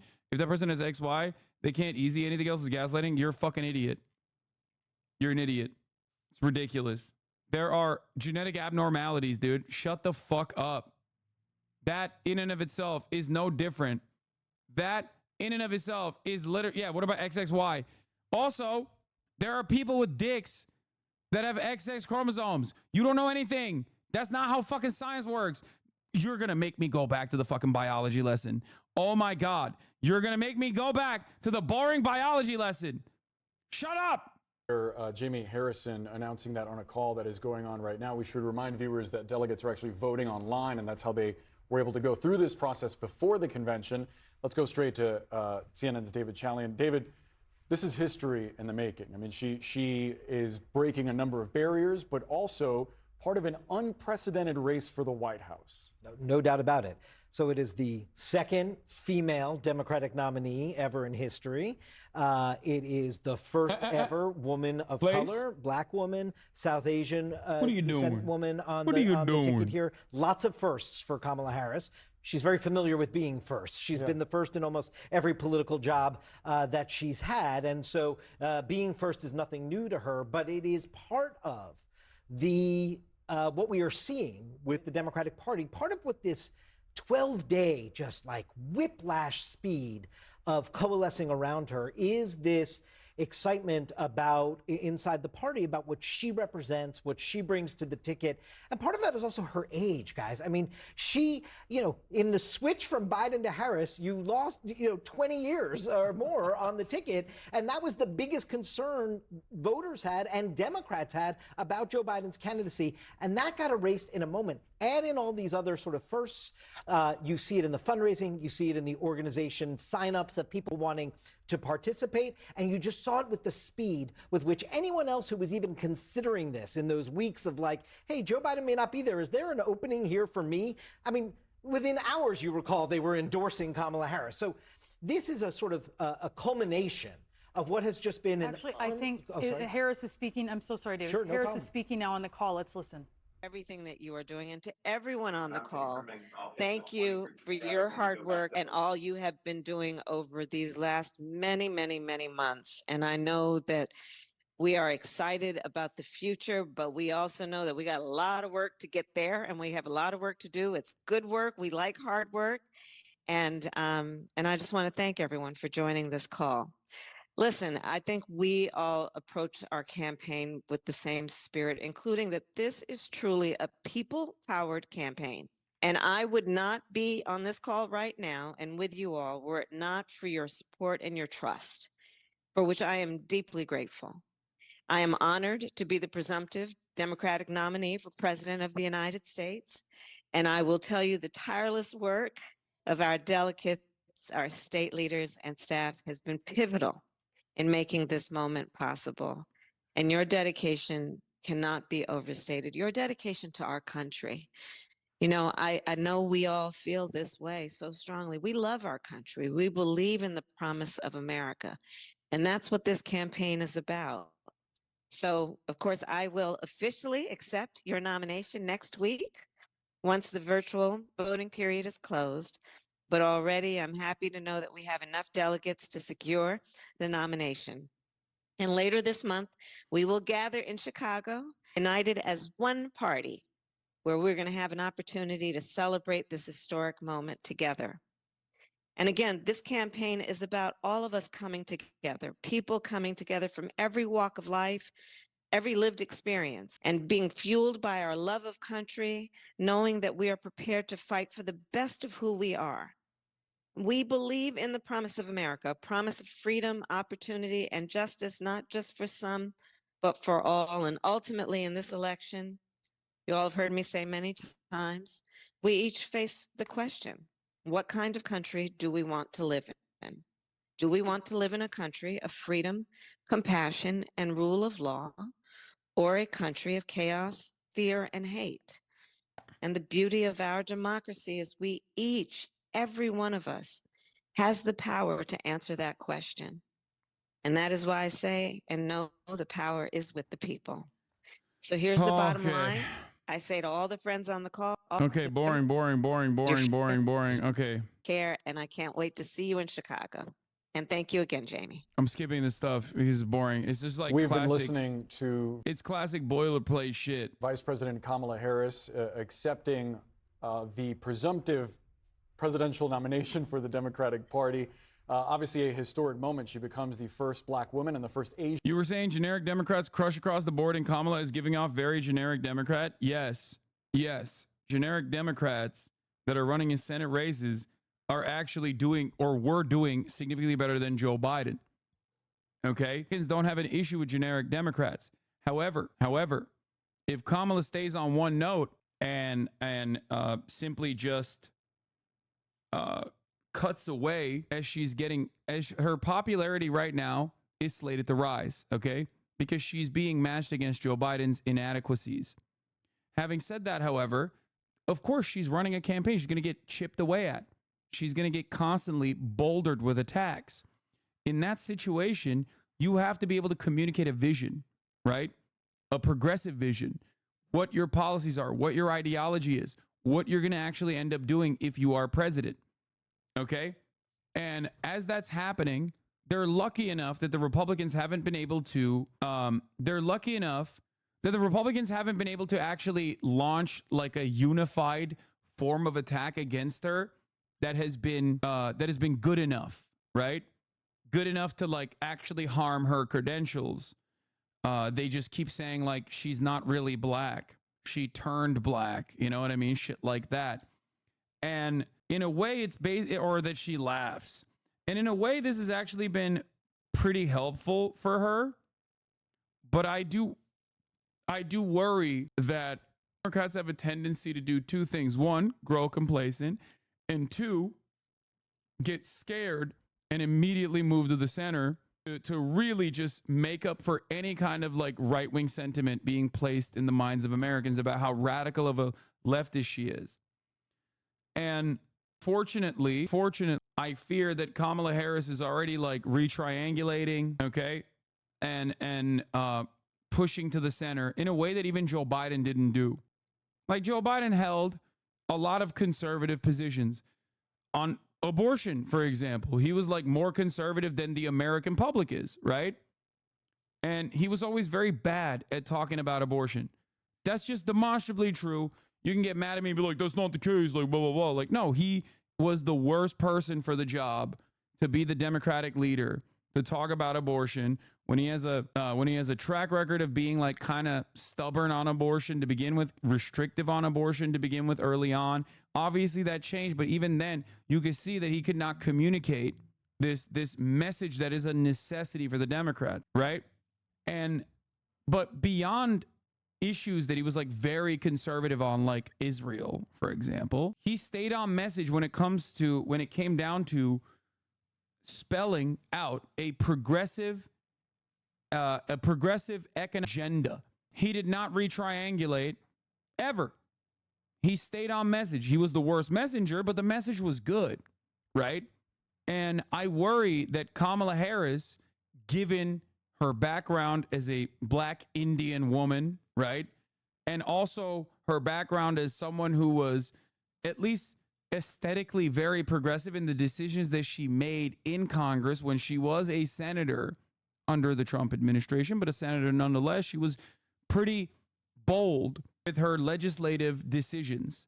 That is now going to be used against her. If Republicans actually, wasn't she more left than Bernie? She was never more left than Bernie.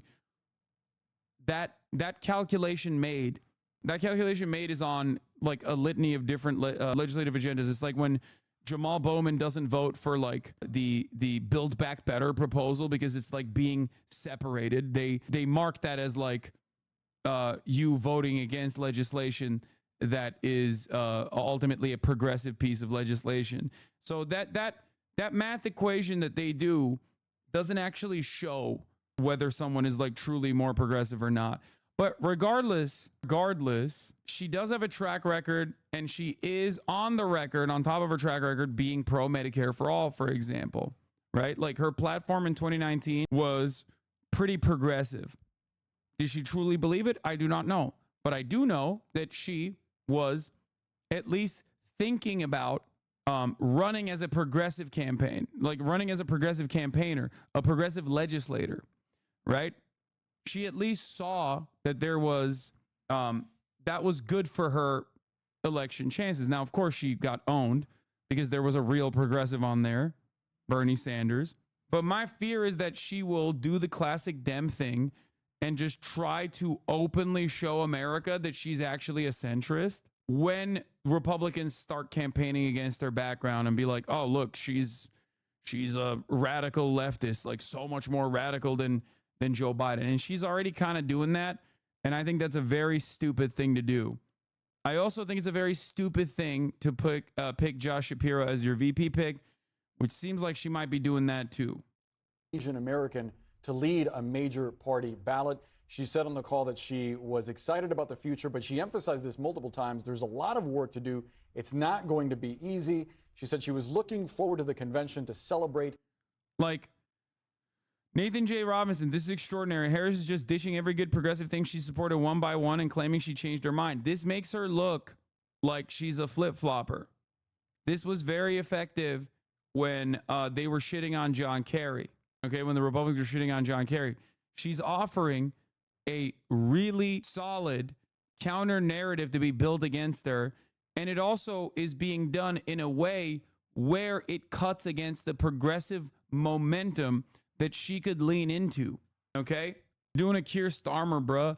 I mean, yes, but also this is a different election because the Democrats are currently in charge. Okay?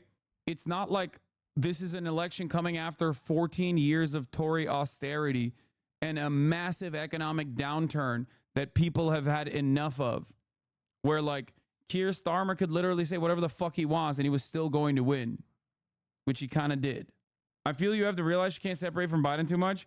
Well, that's really interesting that you're saying that because she absolutely can on shit like this. Okay? She can. She can be like, we want to carry Biden's agenda across the finish line and go even beyond. We want to help American people. And that's why I'm still in favor of a single-payer health care.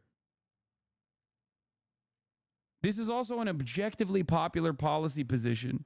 Kamala Harris no longer supports a federal job guarantee, an idea championed by some on the left and Green New Deal proponents that gained traction among Democrats in the 2020 election cycle. She no longer supports a ban on fracking. I think this is loser behavior. Okay? Majority of Americans support progressive policies, such as higher minimum wage, free college. That's from all the way back in 2019. Americans love economically progressive policies, okay? Consistently. They love that shit in every state, including red states, including insane states like Florida. Progressive policy not attached to a Democratic candidate consistently outperforms both Democratic candidates and Republican candidates. Do you understand? Like, it is gangbusters shit. They love it. They love voting for ballot measures. Americans love, and I mean love, voting for ballot measures that are like fucking abolish landlords, winning by like 70%. It's not even a thing. Like, it's just, it is a very consistent and unfortunately very funny thing that happens in American politics. Do you not love ballot measures? I do. In my opinion, it is truly a loser instinct to try and turn around and advocate for centrist positions on things when you have this like broad, sweeping, progressive momentum behind you. Okay. Why complain then? What do you mean? Complain about what? The ad break at the top of the hour? Bro, it's 2:20. Okay, you got to take a day off for that, chatter. It's 2:20 and I ran the ad break already. Data nerd side of it, some of the things she backed off of are wildly unpopular just from data analytics. Forcing a gun buyback polls at like 11%. Medicare for all at 40%. It's been demonized by the right for years. Green New Deal she supports polls at 64%, but forced job guarantee only at 33%. She supports progressive college education and rich taxing stances, which are popular. Just data for you. No, I know. The problem is, if you just simply look at the data out, without adequate counter messaging, then it just doesn't mean anything. It's the same principle behind immigration. This is all untested. At times, when it's a point of contention and it's a point of conversation, when Democrats are actually, whether because it'll never get passed, because it's the Trump administration, or because Bernie Sanders is advocating for it and he's a supremely popular fucking candidate, will push for these policies. And in that circumstance, it is very popular. Do you see what I'm saying? And what I'm talking about is usually what people vote for in terms of ballot measures, regardless of the polling data. Regardless of the polling data, these issues are broadly popular when people vote for them, like when they have an opportunity to vote for them. Anyway, but how do you know that? Because people do vote for very progressive ballot measures in states like Florida, whether it be like increasing the minimum wage or felon voter restoration, shit like that. For me, the thing that is frustrating is that this kind of stuff basically gives an opportunity to the Republicans to just like shit on her and say that she's a flip-flopper and also secretly still invested in these things. Now you've just capitulated to right-wing framing on it, and you have recognized that those things are unpopular when you should talk about, because they're going to say you are that anyway, right? It's basically like this. It's the story I tell all the time. It's one that I've talked about extensively on the issue of immigration. It's one that I've talked extensively about policing in this country, right? There was a messaging bill a couple years ago about how America is a capitalist nation and socialism fucking sucks dick or whatever, and it's the most murderous ideology of all time. And Democrats voted on that messaging bill. They voted that, yes, socialism is the worst thing of all time, and that, communism and socialism would kill more than even Nazis, whatever the fuck, right? It was a very dumb bill. It happens all the time. The problem is, when Democrats vote for that, they think people are going to point to that and go, see, they voted against the idea that they're socialists. Like, how could you say they're socialists? That doesn't matter. Republicans still say socialism wrong, socialism murderous, and Nancy Pelosi is a socialist anyway. So you voting on that messaging bill doesn't change that. Does that make sense? All you've done in that point is give the Republicans an opportunity to say, see, even the Democrats know that socialism is bad, and they're socialists themselves. That's how this works. Abi Orta Doğu'da kıyamet koptu amına koyayım, boş ver Amerika'yı, Trump'ı, Biden'ı. Ne oluyor? Ne koptu kıyamet? 3 gündür bekliyoruz kıyamet kopacak diye. Scoop, editor of the Philly magazine, says, Scoop, Philly political sources have told me that a staffer connected to Mayor Sherrell Parker's team accidentally posted the video today. The video was scheduled for Monday after VP Kamala Harris was expected to announce her pick. Is Josh Shapiro, y'all. I'm hearing there's a firestorm right now. I guess that's an understatement. I don't know. I think it's fake. I still don't think like a fucking staffer. I don't think a staffer. City Hall reporter of Philly Inquirer says, no, it's not an announcement. Proud to be back with so many leaders from across the region supporting Kamala Harris and Josh Shapiro for VP. This is Sherrell Parker, the mayor of Philadelphia, that posted this video. But I just don't think, that this is real. Like, this is much hay has been made about this.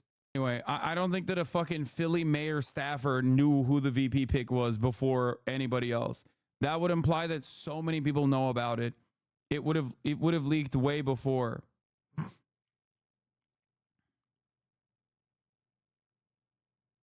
Anyway, let's continue with this, and I'm going to get to the Veep stakes in a second. As one party. I got to pee. David, we'll go back to you. Part of the reason that they're doing this digitally is because there was a moment where Democrats feared they may have a bit of a snafu at the convention. Yeah, specifically in Ohio, the Republican legislators there were saying they weren't going to sort of give a waiver, given that the convention is slated to happen after their deadline. But Governor DeWine changed that, signed a law, and it's not really a threat. Nonetheless, they stuck with their plan. We saw this, by the way, in the pandemic 4 years ago. They also did a virtual vote like this. We should note, she didn't say she was accepting it on this call. What was announced here by DNC Chairman Jamie Harrison is that she has secured enough delegates to be the Democratic nominee. She hit over that 50% plus one threshold, but the voting is still open. And so delegates are still getting in their ballots. And so she clearly wanted to not shut that off and allow more time and said that when the voting period comes to a close, then she would formally accept the nomination. Of course, we'll see her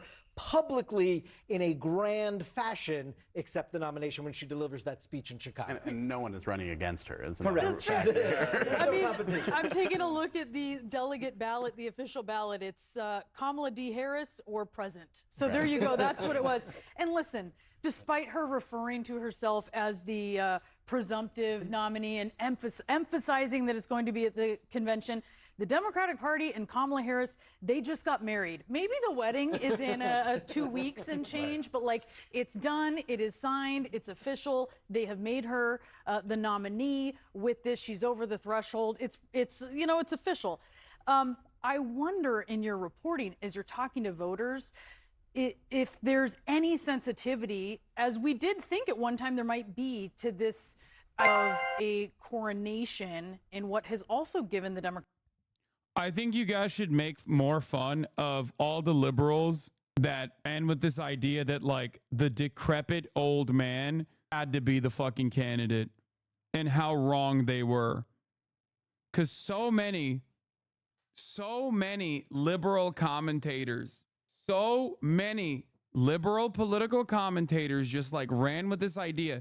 And in the back of my mind, I was always thinking about how fucking I was always thinking about how fucking stupid it is and how we're going to look back at this.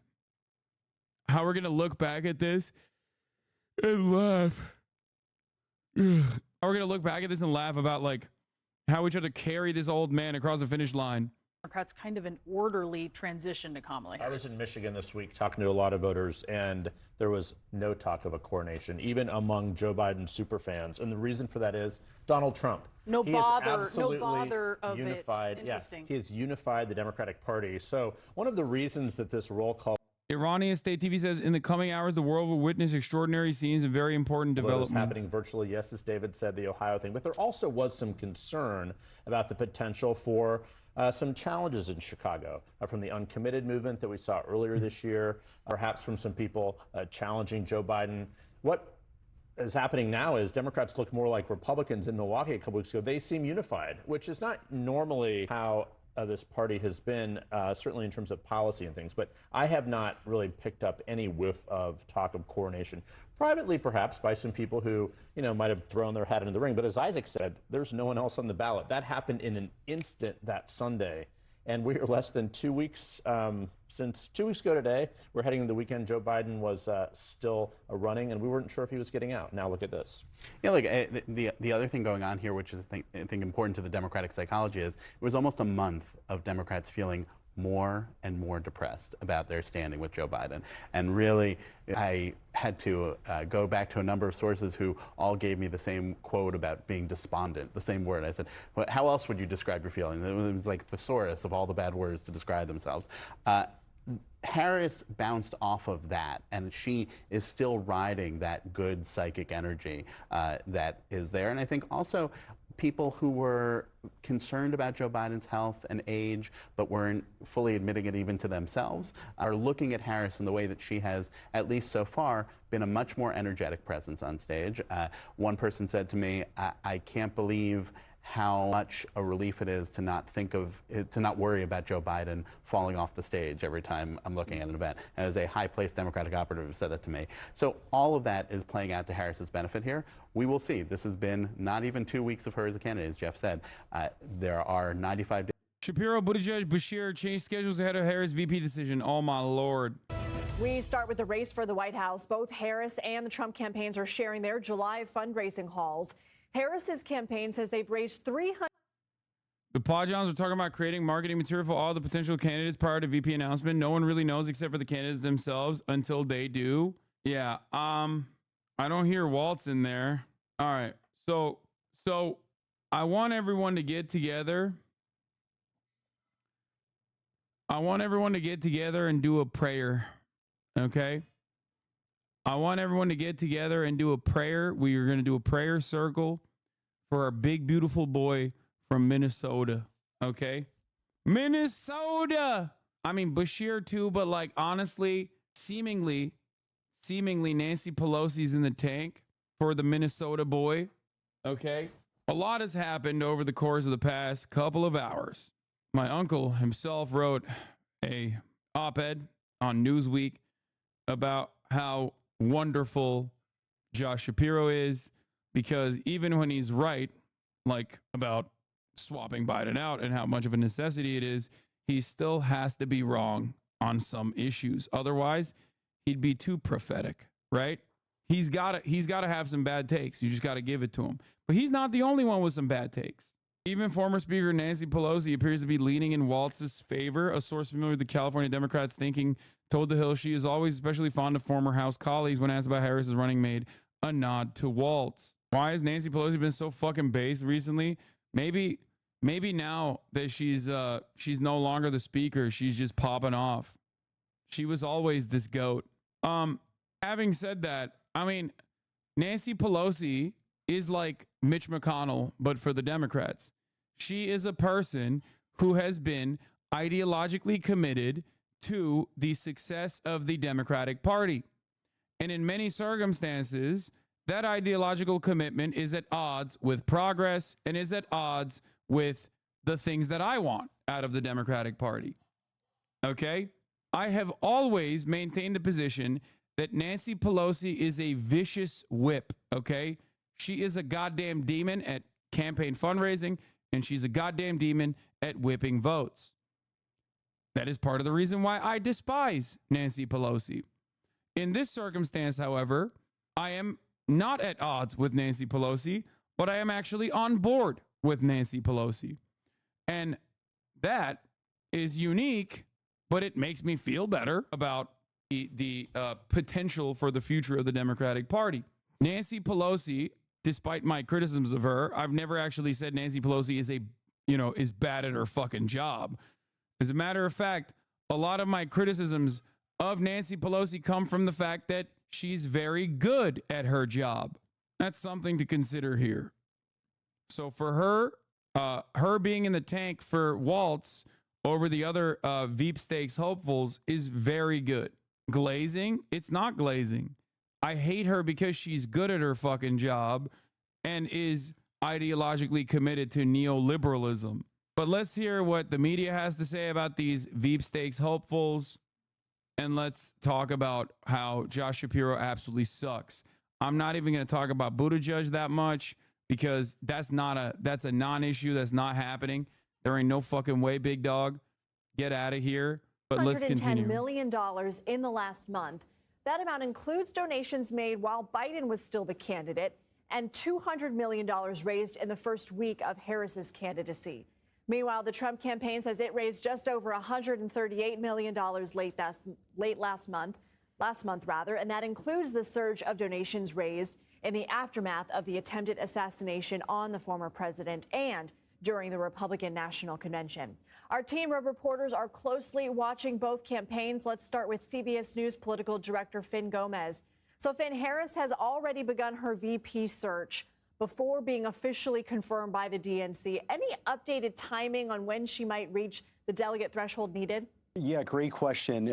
Right now, we do know that the DNC virtual roll call is currently underway. It has been since 9 o'clock on Thursday morning and is expected to go as late. Is it a good sign for Harris because having the most money typically leads to winning elections? Yes. Unless it's Hillary Clinton with a shit ton of baggage. But also, of course, it's a good sign, especially the significant aspect of her fundraising is that how much fundraising increased through the Act Blue portal rather than just like big ticket donors. Okay. Obviously, the total number is also pretty significant, but overall, having 2/3 of the donors through the Act Blue portal be individual donors that are first-time donors in this election cycle means that there is a shit ton more people that are now invested in the election. That's massive. 2/3, okay? 2/3 of the donations that she's gotten. You really think it's grassroots Lamau? What? Oh, brother, the alternative of what you're talking about with respect to Act Blue would literally be mass donor fraud, mass campaign contribution fraud. Okay? Like, I can't have this conversation with people over and over again. Like, I'm sorry, guys. This is an FEC violation. Like, you're suggesting that, like, public donations that people are making that are super easily traceable are actually straw donations coming from, like, big donors that are secretly pumping money through individual donors. That is illegal. That's literally why Dinesh D'Souza went to fucking prison, okay? I don't know why we're having this convo over and over again. They have numbers on first-time donors. There were 100,000 donations, 60% coming from first-time donors. 2/3, I think, is the last last thing I heard. Her popularity came out of nowhere, though, likely due to media, not grassroots supports. No, her popularity came from the media, but even before the media started covering Kamala Harris in a positive way, and the story itself became how positive the momentum is. There was a shit ton. There was $81 million of fundraising that occurred through the Act Blue portal, through individual donors. And that was because she was not Joe Biden. That's it. Democrats wanted someone that's not Joe Biden. And I said this every goddamn day, okay? Democrats wanted someone not Joe Biden. That's why they immediately pumped money into the Democratic Party, because they were like, this is good. Thank you for doing something that we wanted. It wasn't necessarily because Kamala Harris is individually so goddamn popular and everyone was aware of her policies and everyone was aware of her being this, like, dynamic candidate. They were simply comparing her to Joe Biden, who they did not like. What? Okay, 100,000 voters made 310 million? No, you're mistaken. Oh, the 310 million number isn't just Act Blue. It also includes super PACs. The 80 million number was in the first 24 hours through the Act Blue portal. That was all individual donors, some of which were maxing out, some of which were giving $60, some of which were giving $100. People in this community probably also donated. It was mostly people donating because they were happy with the decision of the Democratic Party. Okay? Late as Monday at 6 p.m. You have to remember, maxing out through the Act Blue portal as an individual donor has a cap. It's, I think it used to be 2,700. But now it's even more than that, I believe. But, like, still, it's like there is a maximum number that you can give. I think it's 3,300 now. But that's it. You can't give more than $3,300 to an individual candidate. You can, however, give more to a super PAC. You can give unlimited funds to a super PAC. Okay?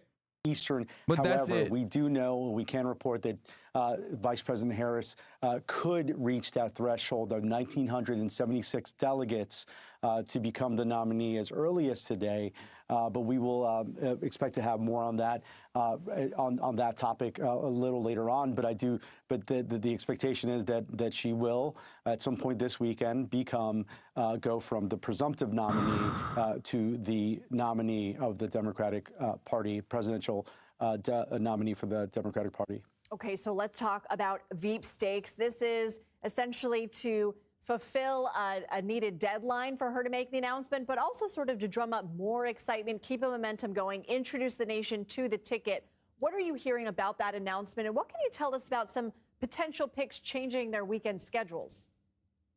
Yeah, absolutely. So right now we do know, and CBS News can confirm, that there are at least 6 of those contenders, of those top contenders from that VP shortlist that are part of the vetting process and have made contact with the Harris vetting team. We know that Josh Shapiro, the governor of Pennsylvania, also Governor Tim Walz from Minnesota, Secretary of Transportation Pete Buttigieg, Senator Mark Kelly of Arizona, Andy Beshear, the governor of Kentucky, and Illinois Governor J.B. Pritzker are all on a part of that list who are receiving vetting, we are told, from sources familiar to the vetting process.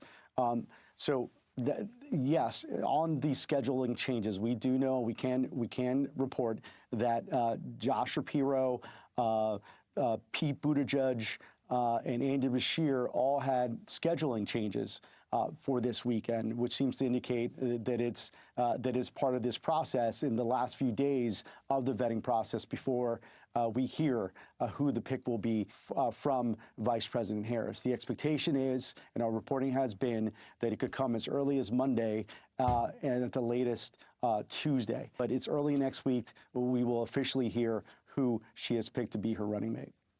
let's talk about the vetting process real quick before we let you go, because this is usually a months-long process. Is it essentially like, hey, open your books for us, let us see your finances, and, you know, people trying to comb social media for every little thing? Absolutely. And it's a team led by Eric Holder, the former Attorney General, and his law firm, but also there's some others externally who are part of that process. And of course, the Vice President herself will have conversations with these top contenders. What they're looking for, Lindsay, is exactly what you just mentioned and laid out. It's going to be, the final. Why won't she announce it? The DNC is actually very smart. This way, you get one major boost before the DNC. Because, okay, time is of the essence. There is like 90 plus days left until the election. So you want to dominate the news cycle. You want to be able to basically keep up the momentum. Every single thing that you do, every single big decision that you make is going to get a lot of media coverage, right? So for you, for your campaign, it's great. There's like a little bit of gap between, the RNC plus like all of the drama that occurred, post RNC, all of these gaps that occurred. Kamala is filling all of those holes with things that are happening that are positive, that will garner positive coverage and media attention. So if you reveal the VP pick before the DNC, then that's great. People are going to be celebrating that. That's going to dominate the news cycle leading into the DNC. Then the DNC comes in, there's messaging during the DNC where the Democratic Party will showcase what they're going to do for the American public. Then you have another week of a week plus of DNC coverage. So basically, that's what's going on here. That's the reason why they're just like drip feeding positive news. Okay, nobody's talking about Trump getting shot. That's proof enough. Yeah, that's like, as someone who is an American politics watcher, who is pretty on the money, especially when it comes, like, this is my bread and butter. Like, election cycles are my bread and butter. This is where I shine. Even for all my haters who normally wouldn't watch me because they disagree with my position or think I'm some fucking radical socialist, like, even they have to agree that I'm usually pretty correct on my analysis here. Even I did not think that like the Trump being shot cycle was going to be so immediately suppressed. I said that it would be phenomenal time and time again if they actually cut across that post RNC by making the swap happen. But I didn't think it would be this successful, right? Like, I knew that it would be successful, and I talked about how successful it would be if they actually used this opportunity to just like change the narrative entirely. But I didn't realize how much that shit would get buried. Like I thought that there would be a little bit more care and consideration and focus on Donald Trump. Like, I knew that it would actually cut across it, but I didn't know it would be this effective. Nobody remembers that Trump got shot. It might as well be that he didn't get shot. Isn't that crazy? Damn, this guy's good.